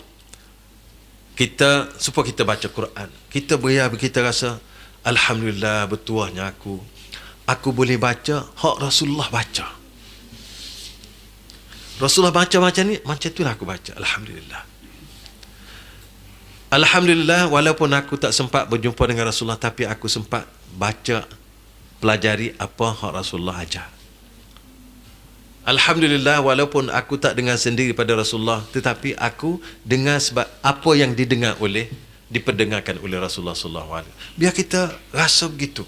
Bahawa kita rasa dekat dengan Allah, bahawa kita rasa dekat dengan Rasulullah sallallahu alaihi wasallam. Tidak kita rasa jauh kita. Tak jauh apa, ratus-ratus ribu tahun. Tapi perkara seperti ini, kalau kita tidak bayangkan, kalau kita tidak cuba untuk merasai dekatnya kita dengan Allah, dekatkan kita dengan Rasulullah sallallahu alaihi wasallam dan segi ajarannya, kita rasa tak ada apa dalam hidup ni. Baik, kita baca yang keempat. Yang keempat, keimanan berjuta-juta orang mukmin terhadap para malaikat pada setiap waktu dan tempat. Mereka membenarkan terhadap apa yang telah diberitakan oleh para rasul tentang malaikat tanpa ada keraguan. Dan ini semua orang pun untuk memperkuatkan lagi. Kita pergi dalil akli. Safwan. Seterusnya dalil-dalil akli. Yang pertama, sesungguhnya tidak mustahil bagi akal dan ia juga tidak mengingkari kewujudan para malaikat. Ini kerana akal tidak menganggap mustahil atau mengingkarinya kecuali pada dua perkara yang berbeza yang berkumpul dalam satu waktu, seperti kewujudan sesuatu yang ada dan tidak ada pada masa yang sama, atau yang paling bertentangan seperti adanya gelap dan cahaya dalam waktu yang sama. Sementara itu, keimanan kepada kewujudan para malaikat tidak pernah mengharuskan satu pun daripada hal itu selamanya. Okey. Ini dalil akal sajalah. Mana dia bawa akal untuk berfikir. Kalau nak berhujah dengan akal macam ni lah. Tapi kalau kita tak nak berhujah dengan akal pun cukup dengan yang tadi lah. Okay. Sila teruskan. Yang kedua, orang yang berakal memahami bahawa adanya kesan sesuatu dan menunjukkan adanya sesuatu. Maka para malaikat telah meninggalkan banyak kesan yang menunjukkan dan menegaskan kewujudannya. Salah satunya adalah seperti berikut. A. Sampainya wahyu kepada Nabi dan Rasul. Kerana pada umumnya wahyu sampai kepada para Nabi dan Rasul dengan perantaraan malaikat Jibril alaihi salam. Malaikat yang diberi tugas untuk menyampaikan wahyu. Inilah kesan yang menjelaskan tidak dapat diingkari lagi. Dan ia menjadi dalil dan petunjuk yang kuat terhadap kewujudan para malaikat. Okay. Yang kedua, B. Kematian setiap makhluk dengan dicabutnya roh-roh mereka. Ini merupakan kesan yang nyata dan menunjukkan adanya malaikat maut. Allah telah berfirman, "Qul yatawaffakum malakul maut alladhi wukila bikum summa ila rabbikum turja'un." Katakanlah, malaikat maut yang ditugaskan untuk mencabut nyawamu akan mematikan kamu. Kemudian kepada Tuhanmu kamu akan dikembalikan. C. Penjagaan malaikat terhadap manusia sepanjang hidupnya daripada kejahatan jin dan syaitan. Manusia hidup di antara jin dan syaitan, keduanya dapat melihat manusia. Sedangkan manusia tidak dapat melihatnya. Malah keduanya mampu menyakiti manusia, tetapi manusia tidak mampu menyakitinya. Malaikat dapat menolak kejahatan jin dan syaitan. Itu semua merupakan bukti wujudnya malaikat penjaga manusia yang menjaga mereka. Allah telah berfirman, "Lahu mu'aqibatun min bainil lahu mu'aqibatun min baini yadayhi wa min khalfihi yahfuzunahu min amrillah." Bagi manusia ada malaikat-malaikat yang selalu mengikutinya bergiliran di muka dan di belakangnya. Mereka menjaga daripada perintah Allah.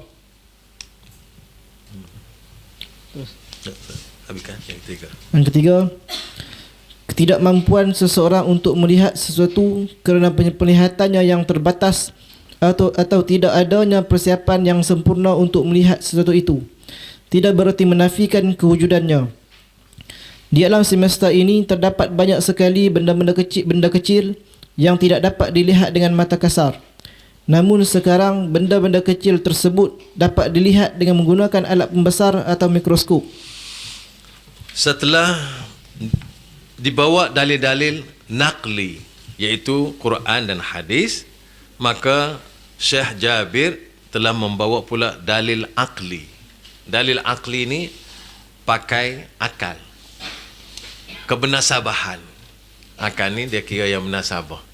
Dan apa yang dibawa sini adalah untuk memberi kepada kita gambaran bahawa akal yang sihat juga boleh menerima kewujudan para malaikat, dan para malaikat itu walaupun mereka tak jumpa, ini adalah sebagai membuktikan akal manusia yang sihat ini boleh menerima kewujudan para malaikat walaupun mereka tak jumpa. Antara yang disebut sampainya wahyu kepada para nabi dan rasul. Nabi dan rasul disampaikan wahyu oleh malaikat, dan kita pun tak pernah jumpa dengan nabi. Kita pun tak pernah jumpa dengan malaikat, tetapi kita beriman dan percaya. Ini sebagai dalil akli yang dimuatkan di sini. Begitu juga kita lihat ada orang mati. Ada makhluk mati. Mati-mati ini kerjaan malakul maut. Dan kita pun baca qul yatawaffakum malakul mautil ladzi wukila bikum summa ila rabbikum turja'un. Jadi apabila mati ni kerjanya malakul maut. Kalau malakul maut tawak kerja, tak ada orang mati lah. Ya? Dia tugas dia. Tugas dia mematikan yang hidup. Jadi Allah Subhanahu Wa Taala, kita lihat dalam kehidupan di dunia ini selalu kita dengar ada kematian. Dan kematian itu adalah tugas para malaikat. Tugas malaikat, dan malaikat yang ditugaskan oleh Allah adalah disebut sebagai malakul maut. Malaikat mengambil nyawa, mematikan makhluk. Jadi ini juga sebagai bukti akal. Walaupun bukti akal bawa ayat Quran. Ayat itu ayat Quran. Tapi dia jadikan sebagai bukti untuk kita berfikir. Begitulah juga manusia yang hidup di dunia ini dikelilingi oleh jin dan syaitan. Jin syaitan ada di dunia, hidup bersama manusia. Karena itulah Rasulullah SAW mengajar kita supaya kita apabila ingin keluar rumah, baca bismillahi tawakkaltu ala Allah wala haula wala quwwata illa billah. Apabila seseorang itu baca doa tersebut, maka syaitan yang ada di depan lari. Bukan lari sahaja, memberitahu kawan-kawannya supaya buka jalan, jangan ganggu. Kita tahu perkara ini daripada Rasulullah sallallahu alaihi wasallam. Hadis. Dia sebagai trafik pula. Ibarat trafik lah ni. Trafik jalan. Lalu. Tepi ke tepi. Sebab orang ni nak lalu. Dan orang ni diberi laluan yang begitu rupa, dan jangan mengganggu mereka kerana dia keluar rumah, dia membaca Bismillah. Aku keluar rumah dengan nama Allah. Aku mohon pertolongan dengan Allah. Bismillahi tawakkaltu ala Allah. Aku telah serahkan diriku ni kepada Allah. Orang yang menyerahkan dirinya kepada Allah, Allah jaga. Dan apabila Allah jaga, maka syaitan lari. Syaitan kita tak nampak. Dia gaib. Tapi syaitan juga tak nampak Allah. Allah maha gaib. Jadi kita tak dapat mengelak diri daripada perkara gaib. Daripada syaitan, daripada jin. Kita tak nampak dia. Boleh jadi dia mengganggu kita dalam hidup kita. Dan kita mohon dengan Allah, ya Allah, aku mohon perlindungan denganmu daripada semua perkara-perkara buruk di atas dunia ini. Dan syaitan sangat takut pada Allah Subhanahu Wa Taala. Sehingga apabila syaitan ni goda manusia, sehingga manusia jadi kufur, apabila manusia kufur, dia kata, inni akhafullah rabbal alamin. Aku takut pada Allah. Kamu yang kamu pergi kufur tu kenapa? Aku goda je. Syaitan memang kan manusia. Dia goda-goda manusia. Apabila manusia kufur, dia kata, aku tak mau. Aku takut pada Allah. Inni akhafullah rabbal alamin. Tapi kamu yang telah silap. Karena tu, apabila kamu silap, jangan menyalahkan aku. Aku goda je. Kalau aku goda, kamu tak tergoda, tak apa-apa. Sedap dia cakap. Dia tadi dia goda orang. Orang tergoda, dia kata, aku tak ada apa. Kerana tu, kalau kita tengok, syaitan ni, dia goda manusia umpamanya dalam marah. Apabila marah, dia ambil kesempatan. Orang marah, sampai peringkat, boleh berlaku apa-apa yang tidak terduga. Sampai boleh bunuh. Sampai boleh. Kalau kelahi sampai boleh bunuh. Berbunuh-bunuh. Apabila bunuh, menyesal. Menyesal. Tak ada orang kata, ish. Mungkin dia akan ditangkap. Kerana tu orang bunuh orang, dia lari. Dia menyesal. Orang kelahi, dia lari. Dia menyesal. Ketika dia buat tu, dia pukul tu, dia mari nak marah betul. Pukul sampai mati kadang-kadang. Dia nak marah. Siapa yang goda dia sampai gitu? Syaitan. Apabila dah selesai kerja dia, aku tak ada apa, engkau tanggungjawab. Lepas tangan. Itulah dahsyatnya godaan. Karena itulah syaitan minta kebenaran daripada Allah. Aku nak goda manusia ni, hamba-Mu ni, daripada belakang, depan, belakang, kiri, kanan. Nak goda. Allah kata, kamu tak boleh goda hamba-Ku yang mukhlas, ikhlas. Tapi dia buat juga. Dia buat terus. Karena tu ada yang boleh, ada yang tak boleh. Ada yang berjaya, tak berjaya, itu masing-masing. Jadi Allah Subhanahu Wa Taala menceritakan kepada kita bahawa ini keadaan berlaku. Apabila Allah Subhanahu Wa Taala dan Rasulullah memberitahu syaitan ni ada di kalangan kita, maka siapa nak jaga kita? Allah.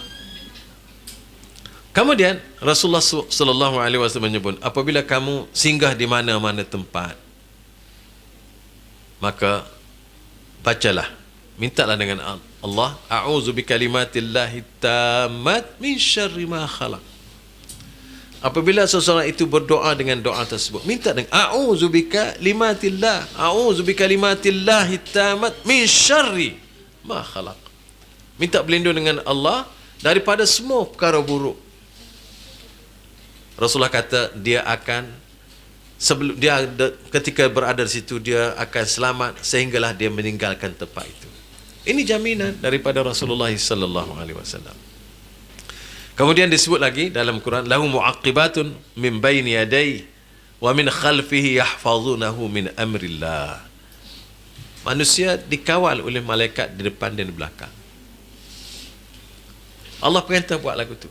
Jadi kita boleh meyakini bahawa Allah Subhanahu Wa Taala memberitahu kita hal-hal ini adalah hal yang gaib. Sekali lagi saya sebut, beriman dengan malaikat adalah termasuk kita beriman dengan yang gaib. Dan kita tak tahu kecuali datang daripada Allah dan Rasul. Dan apa-apa yang datang daripada Allah dan Rasul adalah benar, dan kita kena yakini walaupun kita tidak pernah melihat mereka. Alhamdulillah, saya rasa bab beriman dengan malaikat ni kita telah sampai di situ, dan insya-Allah kita sambung. Nak berhenti 5 minit. 5 minit sana. Ustaz pun nak baca. Siapa-siapa nak pergi bilik air, siapa-siapa nak pergi minum air. Silakan. Salatu wassalamu ala Rasulillah. InsyaAllah kita sambung kepada fasal ke-6, beriman kepada kitab-kitab Allah. Seorang Muslim wajib beriman kepada seluruh isi kitab yang telah diturunkan oleh Allah berupa Alkitab, atau apa yang telah diberikan kepada sebahagian Rasul berupa lembaran-lembaran wahyu, yakni suhuf, iaitu bahawa kitab dan suhuf tersebut merupakan firman Allah yang diwahyukan kepada para Rasulnya untuk menyampaikan syariat dan agamanya. Sesungguhnya kitab-kitab yang paling agung ialah 4 kitab, iaitu Al-Quran yang telah diturunkan kepada Nabi Muhammad sallallahu alaihi wasallam, kitab Taurat yang diturunkan kepada Nabi Musa alaihi salam, kitab Zabur yang diturunkan kepada Nabi Daud alaihi salam, dan kitab Injil yang diturunkan kepada Nabi Isa alaihi salam. Adapun Al-Quran adalah kitab yang paling agung antara keempat kitab tersebut, dan merupakan pemelihara serta pengganti segala syariat dan hukum yang telah diturunkan dalam kitab-kitab sebelumnya. Hal ini berdasarkan pada dalil naqli dan dalil-dalil akli seperti berikut. Baik. Bab atau pasal ke-6 ini ialah pasal yang berbincang atau membincangkan tentang beriman kepada kitab-kitab yang diturunkan oleh Allah Subhanahu Wa Taala kepada para rasulnya. Secara umum Allah Subhanahu Wa Taala menurunkan wahyunya kepada nabi dan rasulnya sejak sekian lama, dan kitab-kitab tersebut terbahagi kepada 2. Satu nama kitab-kitab, yang kedua suhuf. Suhuf ini ada suhuf yang diturun kepada nabi-nabi terdahulu seperti Nabi Ibrahim, Nabi Musa dan lain-lain. Dan kemudian kitab yang diturunkan oleh Allah Subhanahu Wa Taala yang terbesar adalah 4. Sebagaimana sebuah kita maklum, Taurat, Injil, Zabur dan Al-Quran. Dan kitab-kitab yang diturunkan oleh Allah dan juga termasuk suhufnya adalah sebagai ajaran yang dibawa oleh para nabi dan rasul kepada umat masing-masing. Itulah kerana tu suhuf atau kitab tu. Dan kitab-kitab tersebut adalah untuk memberi penerangan kepada ajaran Rasul yang telah dibawa oleh mereka kepada kaum masing-masing, supaya mereka dapat menjadikan kitab-kitab yang diturun kepada mereka sebagai panduan hidup. Secara khusus dalam beriman kepada Al-Quran, kita akan dibincang pada bab yang berikutnya. Ini sebagai mukaddimah, iaitu mukaddimah kepada beriman kepada Al-Quran. Disebut dulu di sini kitab-kitab lain sebelum daripada Al-Quranul Karim. Kemudian dalam penulisan ini disebut dalil-dalil, dan dalil sini ada 2, dalil naqli dan dalil akli. Dan dalil akli pun telah dinyatakan di sini, dan begitu juga dalil naqli. InsyaAllah kita cuba sedapat yang boleh kita baca. Tengok dalil akli, naqli. Dalil-dalil naqli. Yang pertama, perintah Allah supaya beriman kepada kitab-kitabnya.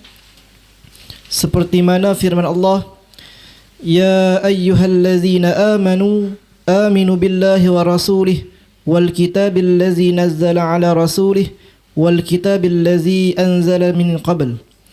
Wahai orang-orang yang beriman, tetaplah beriman kepada Allah dan Rasulnya, dan kitab yang Allah turunkan kepada Rasulnya, serta kitab yang Allah turunkan turun sebelumnya. Yang kedua, perkhabaran daripada Allah tentang kitab-kitabnya. Allah berfirman, Allahu la ilaha illa huwal hayyul qayyum nazzala 'alaikal kitaba bil haqqi musaddiqan lima bayna yadayhi wa anzala at-taurata wal injil min qablu hudan lin-nasi wa anzala al-furqan. Allah, tidak ada Tuhan yang berhak disembah melainkan Dia, yang hidup kekal lagi terus-menerus mengurus makhluknya. Dia menurunkan Alkitab, yakni Al-Quran, kepadamu dengan sebenarnya, membenarkan kitab yang telah diturunkan sebelumnya, dan menurunkan Taurat dan Injil sebelum Al-Quran diturunkan, menjadi petunjuk bagi manusia, dan Dia menurunkan Al-Furqan. Wa anzalna ilaika al-kitaba bil haqqi musaddiqan lima bayna yadayhi minal kitabi muhaimina wa muhaimina. Dan kami telah turunkan kepadamu Al-Quran dengan membawa kebenaran, membenarkan apa yang sebelumnya, iaitu kitab-kitab yang diturunkan sebelumnya, dan batu ujian terhadap kitab-kitab yang lain itu. Wa atayna Dawud zabura, dan kami berikan Zabur kepada Daud. Wa innahu latanzilul rabbil alamin nazzala bihi ruhul amin ala qalbika litakuna minal munzirin bilisanin arabiyyin mubin wa innahu lafi zuburil awwalin. Dan sesungguhnya Al-Quran ini benar-benar diturunkan oleh Tuhan semesta alam. Ia dibawa turun oleh Ruhul Amin, Jibril alaihi salam, ke dalam hatimu Muhammad sallallahu alaihi wasallam, agar kamu menjadi salah seorang di antara orang-orang yang memberi peringatan dengan bahasa Arab yang jelas. Sesungguhnya Al-Quran itu benar-benar tersebut dalam kitab-kitab yang terdahulu. Inna hadza lafi as-suhufil ula, suhuf Ibrahim wa Musa.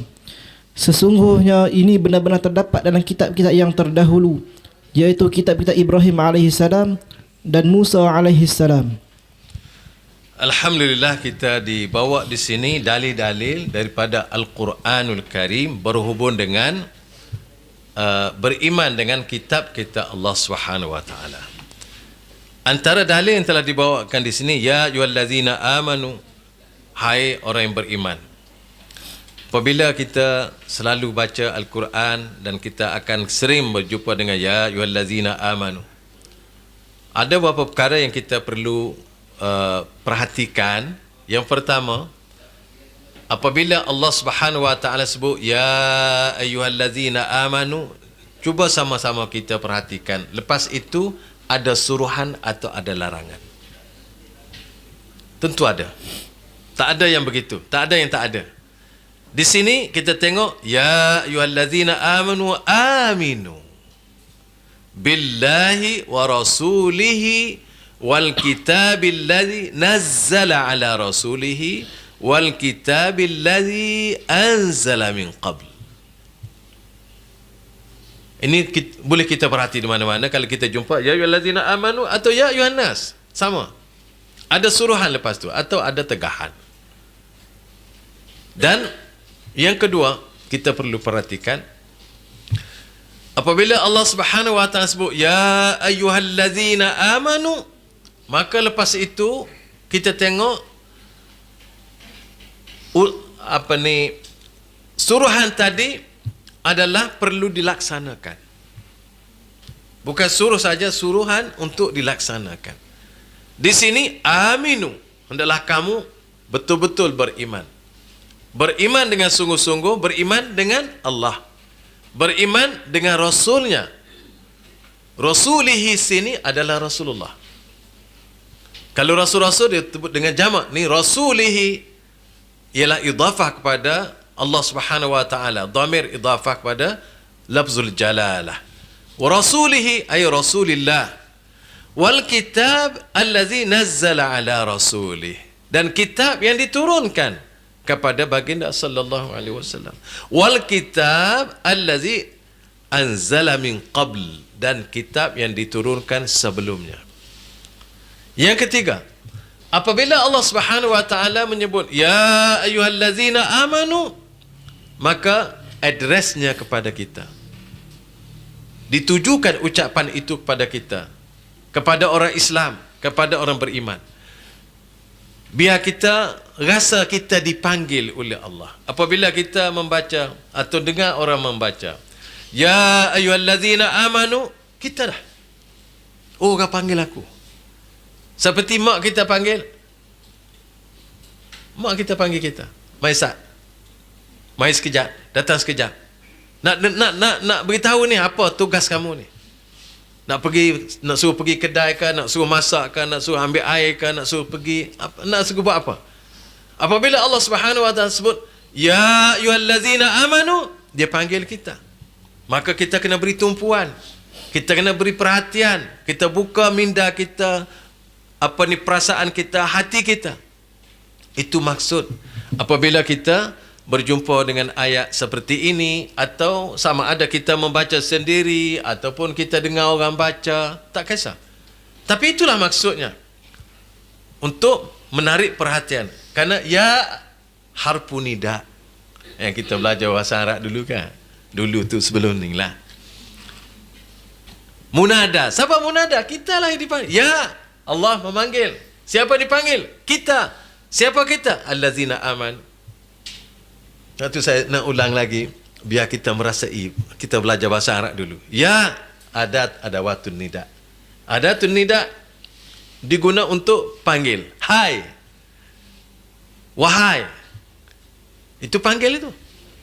Jadi sekarang panggil. Panggil siapa? Allazina amanu. Orang yang telah beriman. Manhum, siapa mereka? Termasuklah kita. Alhamdulillah, kita adalah orang yang dipanggil oleh Allah. Baik, apabila kita dipanggil oleh Allah, apa yang Allah nak titahkan? Kalau Nabi sabdakan, nak suruhkan kita, nak wajibkan kita, aminu. Hendaklah kamu semua beriman. Beriman dengan siapa? Aminu billah. Beriman dengan Allah. Itu kekuatan ayat Al-Quran. Aminu billah.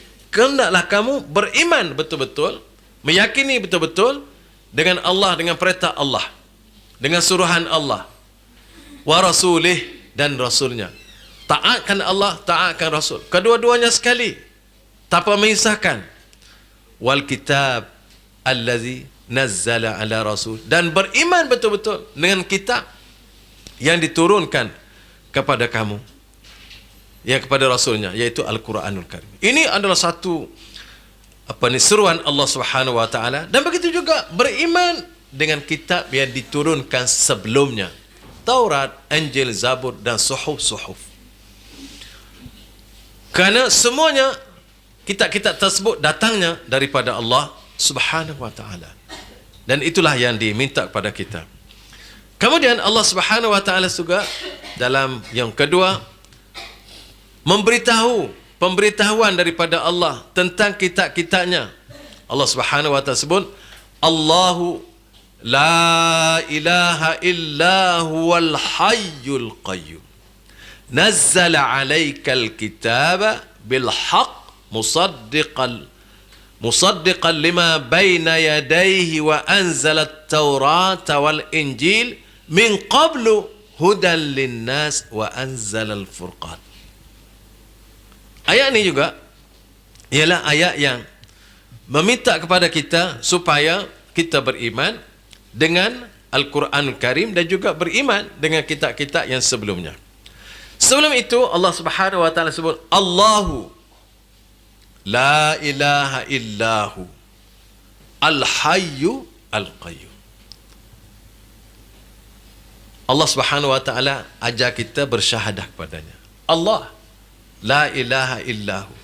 Seperti kita kata la ilaha illallah. Al-hayyu al-qayyum.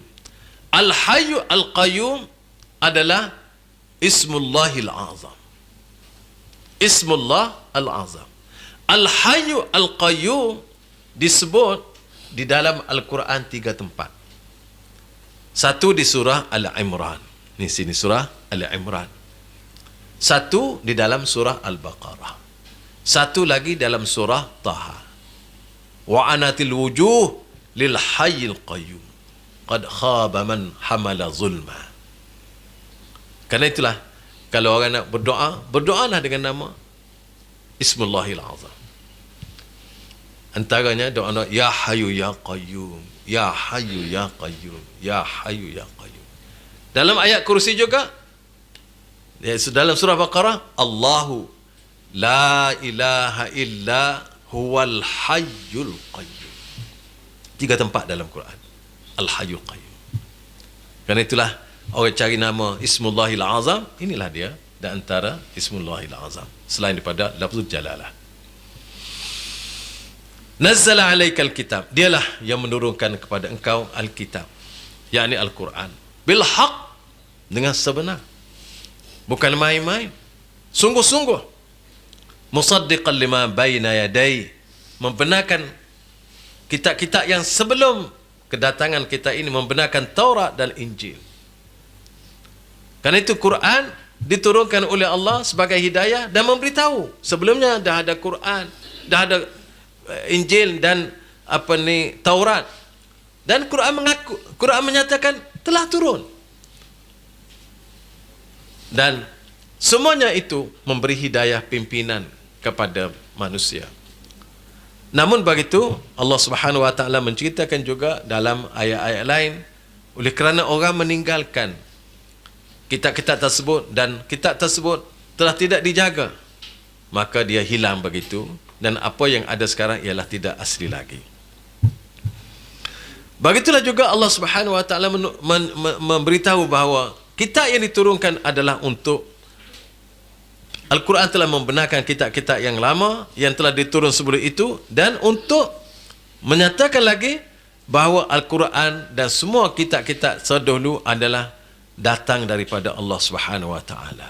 Khususnya Al-Quran disebut wa innahu latanzilu rabbil alamin. Dia diturun daripada Allah, Tuhan semesta alam. Nazzala bihi ruhul amin. Dia dibawa turun oleh ar-ruhul amin, Jibril, ala qalbika litakuna minal munzirin. Bilisanin arabiyyin mubin, dan dengan bahasa Arab yang jelas dan nyata. Ini adalah sebagai bukti bahawa Al-Quran ini diturunkan daripada Allah Subhanahu wa taala. Dan perkara ini juga ditegaskan di dalam Al-Quran bahawa Allah Subhanahu wa taala telah menurunkan suhuf kepada Nabi Ibrahim dan Nabi Musa alaihi wassalam. Dan semua ini dikatakan adalah ajaran-ajaran Allah, firman-firman Allah yang diturunkan kepada para nabi dan rasul. Ada yang dinamakan kitab dan ada yang dinamakan dengan suhuf. Yang ketiga, perkhabaran daripada Rasulullah sallallahu alaihi wasallam melalui sabdanya. Hadis mengenai hal ini cukup banyak. Salah satunya adalah sabda Rasulullah sallallahu alaihi wasallam, "Innama baqa'ukum fi man salaf, kama baina salatil 'asri ila al-ghurub asy-syams. Utiya ahlul Tawrat wat-Tawrat, fa'amilu biha hatta intasafa an-nahar, thumma 'ajazu fa'a'tu qiratan. ثم أوتي الأهل الإنجيل إنجيلا فعملوا به حتى صليت العصر ثم عجزوا فأعطوا قراطا ثم أوتيتم قرآن فعملتم به حتى غربت الشمس فأعطيتم قراطين فقال أهل الكتاب أقل منا عملا وأكثر أجرا قال الله هل ظلمتكم من حقكم من شيء قالوا لا قال هو فضلي أوتيه من أشاء."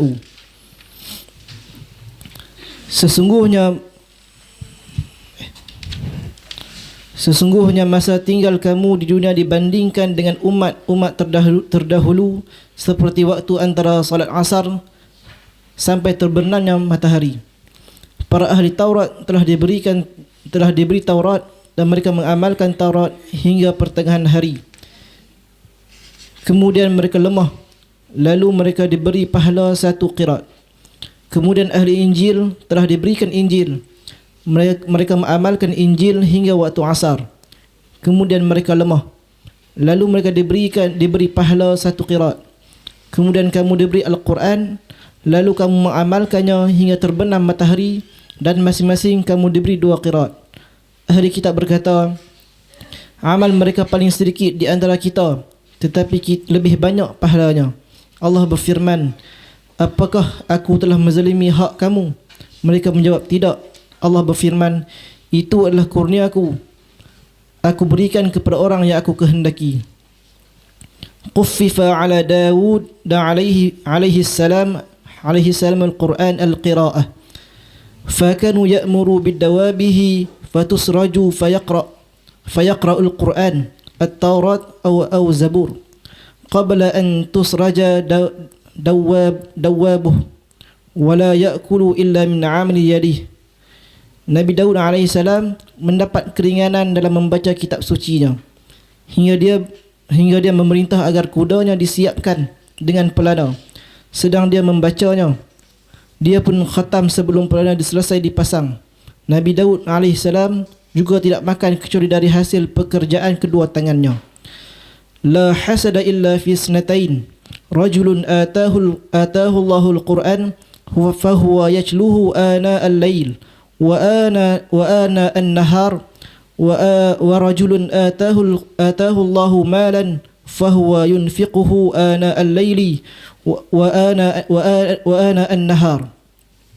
Tidak boleh hasad, yakni iri, kecuali kepada 2 orang. Salah satunya seorang yang telah Allah kurniakan kepadanya hafalan Al-Quran, lalu dia membaca siang dan malam sepanjang hari, dan seorang yang Allah kurniakan kepadanya harta dan dia menafkahkannya pada waktu siang dan malam. Taraktu fikum ma in tamassaktum bihi lan tadillu ba'di. Kitab Allah wa sunnati Rasulih sallallahu alaihi wasallam. Aku telah meninggalkan untuk kamu apabila kamu berpegang teguh padanya, kamu tidak akan tersesat selamanya, yaitu kitab Allah, yakni Al-Quran, dan sunnah Rasulullah sallallahu alaihi wasallam.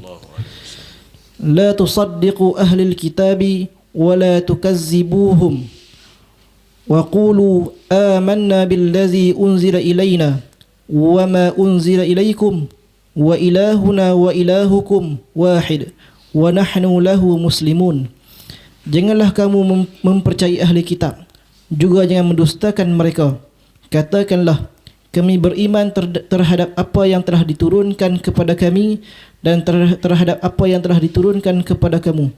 Tuhan kami dan Tuhan kamu adalah satu, dan kami hanya tunduk patuh kepadanya. Taib.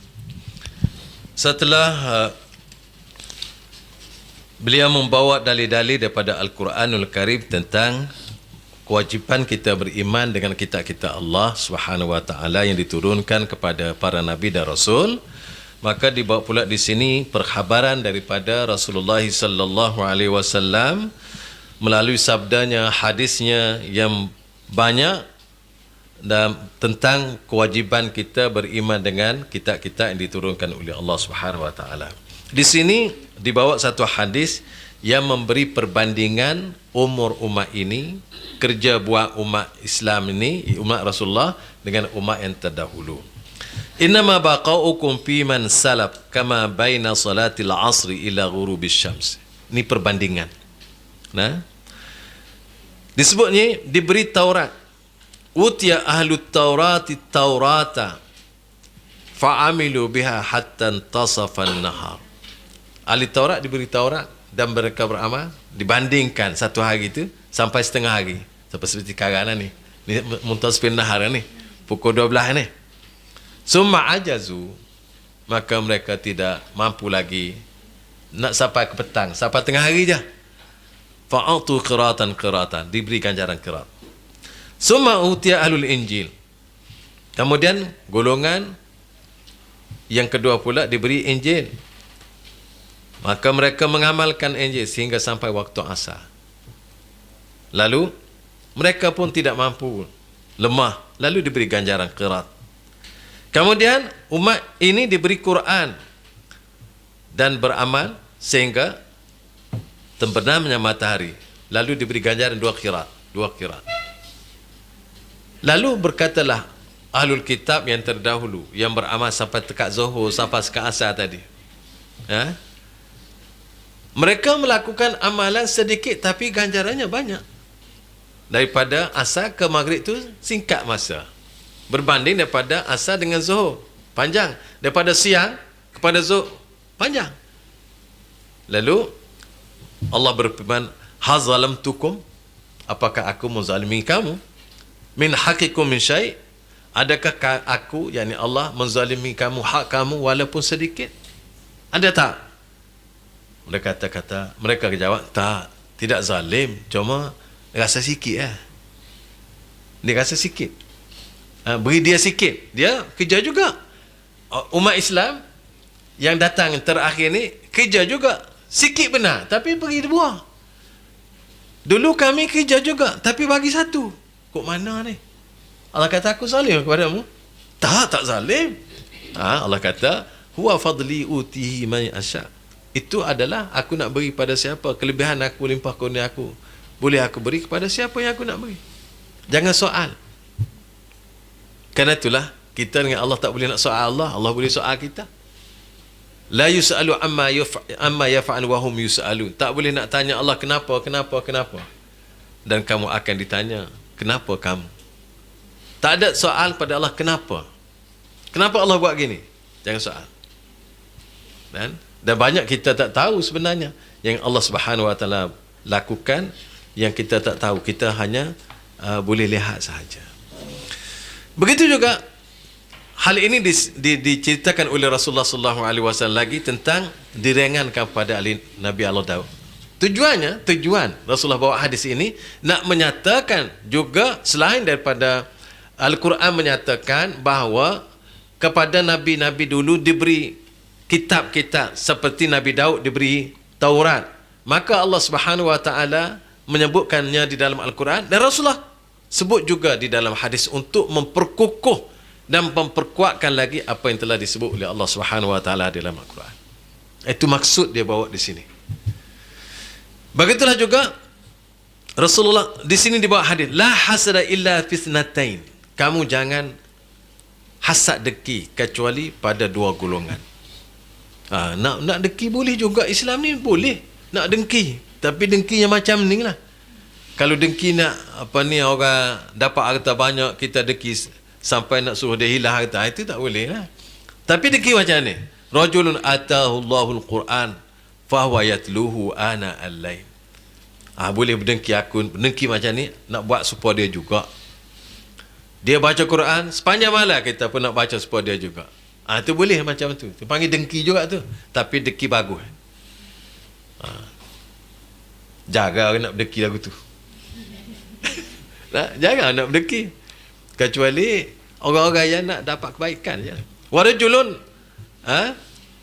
fawatlu ana al-lail wa ana an-nahar. Malam siang dia baca. Warajulun atahu Allahu malan fahuwa yunfiquhu ana al-lail wa ana an-nahar. Ada orang diberi harta oleh Allah, dia akan belanjakan harta untuk kebaikan pada sepanjang malam dan sepanjang siang. Ni tak ada orang nak berdeki macam tu. Kalau nak berdeki ni boleh. Kerana itulah yang ni suruh berdeki pun, suruh dengki. Tapi tak ada orang nak berdeki. Adakah orang nak berdeki? Sepanjang malam dia ada harta, dia belanja. Malam belanja, siang belanja, murah. Jangan orang nak buat macam tu. Kamu dengan Rasulullah sallallahu alaihi wasallam nak buktikan lagi bahawa kitab ini diturun oleh Allah. Taraktu fikum ma in tamassaktum bi lan tadillu ba'di. Kitab Allah wa sunnati Rasulih sallallahu alaihi wasallam. Hadis ini dalam konteks ini adalah Rasulullah nak memberitahu bahawa Allah ni memang betul-betul menurunkan kitab, sehingga Rasulullah kata kamu tidak akan sesat selama mana kamu berpegang, iaitu dengan selepas aku ni, kitab Allah dengan kitab Allah. Maknanya kitab Allah itu betul-betul diturunkan oleh Allah Subhanahu Wa Taala. Itu syahid. Kalau dalam bahasa kita kata hadza huwa syahid min hadzal hadis, dalam konteks ini, iaitu Rasulullah kata lepas aku ni, kalau kamu berpegang betul-betul dengan kitab Allah, sunnah Rasul, kamu tidak akan sesat. Bermakna kitab Allah itu ada, diturunkan oleh Allah Subhanahu Wa Taala. Dan begitu juga Rasulullah sallallahu alaihi wasallam sebut dalam hadis yang berikutnya, la tusaddiqu ahlal kitab wa la tukadzibuhum. Jangan kamu membenar ucapan ahlul kitab dan jangan kamu mendustakan mereka. Syahidnya kat mana? Kalau kita baca hadis ni, dalilnya nak ambil kat mana ni? Ahlal kitab, orang yang diberi kitab. Maknanya golongan terdahulu, kita sebut Yahudi dan Nasara itu ada kitab. Kerana itulah dikata ahlul kitab. Orang yang diberi kitab kepada Nabi mereka. Dan mereka adalah orang yang ada kitab untuk panduan. Kerana itu mereka dikata ahlul kitab. Ini sebagai bukti bahawa umat dahulu ini telah diberi kitab oleh Allah Subhanahu Wa Taala. Namun begitu Rasulullah menyebut, la tusaddiqu ahlal kitab. Lain, bukan tasaddiqul kitab. Tusaddiqu ahlal kitab. Ahlal kitab ni orang diberi kitab tetapi mereka telah meninggalkan kitab mereka. Apabila tinggal kitab mereka, kita jangan membenarkan mereka dan jangan kata bohong. Kalau dia cerita ada dalam kitab mereka, jangan kita kata benar. Jangan kita kata dusta, bohong. Tak, diam. Itu adab kita. Wa qulu, kata macam mana? Amanna billazi unzila ilaina wa ma unzila ilaikum. Kami beriman dengan apa yang diturunkan oleh Allah kepada kami dan juga diturunkan kepada kamu. Yang benar tu kami beriman secara ijmalnya. Wa ilahuna wa ilahukum wahid wa nahnu lahu muslimun. Tuhan kami, Tuhan kamu adalah Tuhan yang asa dan kami adalah orang Islam menyerah diri kepada Allah Subhanahu Wa Taala. Jadi di sini hadis-hadis yang dibawa di sini adalah untuk menyatakan bahawa Allah menurunkan kitab. Dan kitab itu diturun kepada nabi-nabi sebelumnya untuk memperkuatkan apa yang telah dibawa sebelumnya. Kita sebagai orang Islam, kita dah terima benda ni. Tetapi kadang-kadang kepada non-Muslim, kepada orang yang belum tahu, kita kena nyatakan hal ini supaya mereka memahami bahawa kita wajib beriman dengan Al-Quran, dengan kitab-kitab dahulu ni. Ini dalilnya. Dalilnya, ni hadisnya, ni ayat Qurannya, dan ini hadisnya yang dibawa oleh Rasulullah sallallahu alaihi wasallam. Tentu saya rasa saya nak berhenti setakat ni dah. Yang tu dalil akli tu kita boleh baca sama-sama lah, ya. Dan insya-Allah kita akan sambung pula pada pasal ke-7 beriman kepada Al-Quranul Karim. Ini apa bulan? 27. Saya lewat sehari.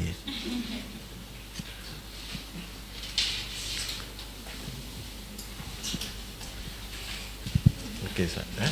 Kita berhenti sikit, Ustaz. InsyaAllah kita akan jumpa lagi. Kita tangguh dulu. Ini subhanakallah wa hamdika asyhadu an la ilaha illa anta wa astaghfiruka wa atubu ilaihi.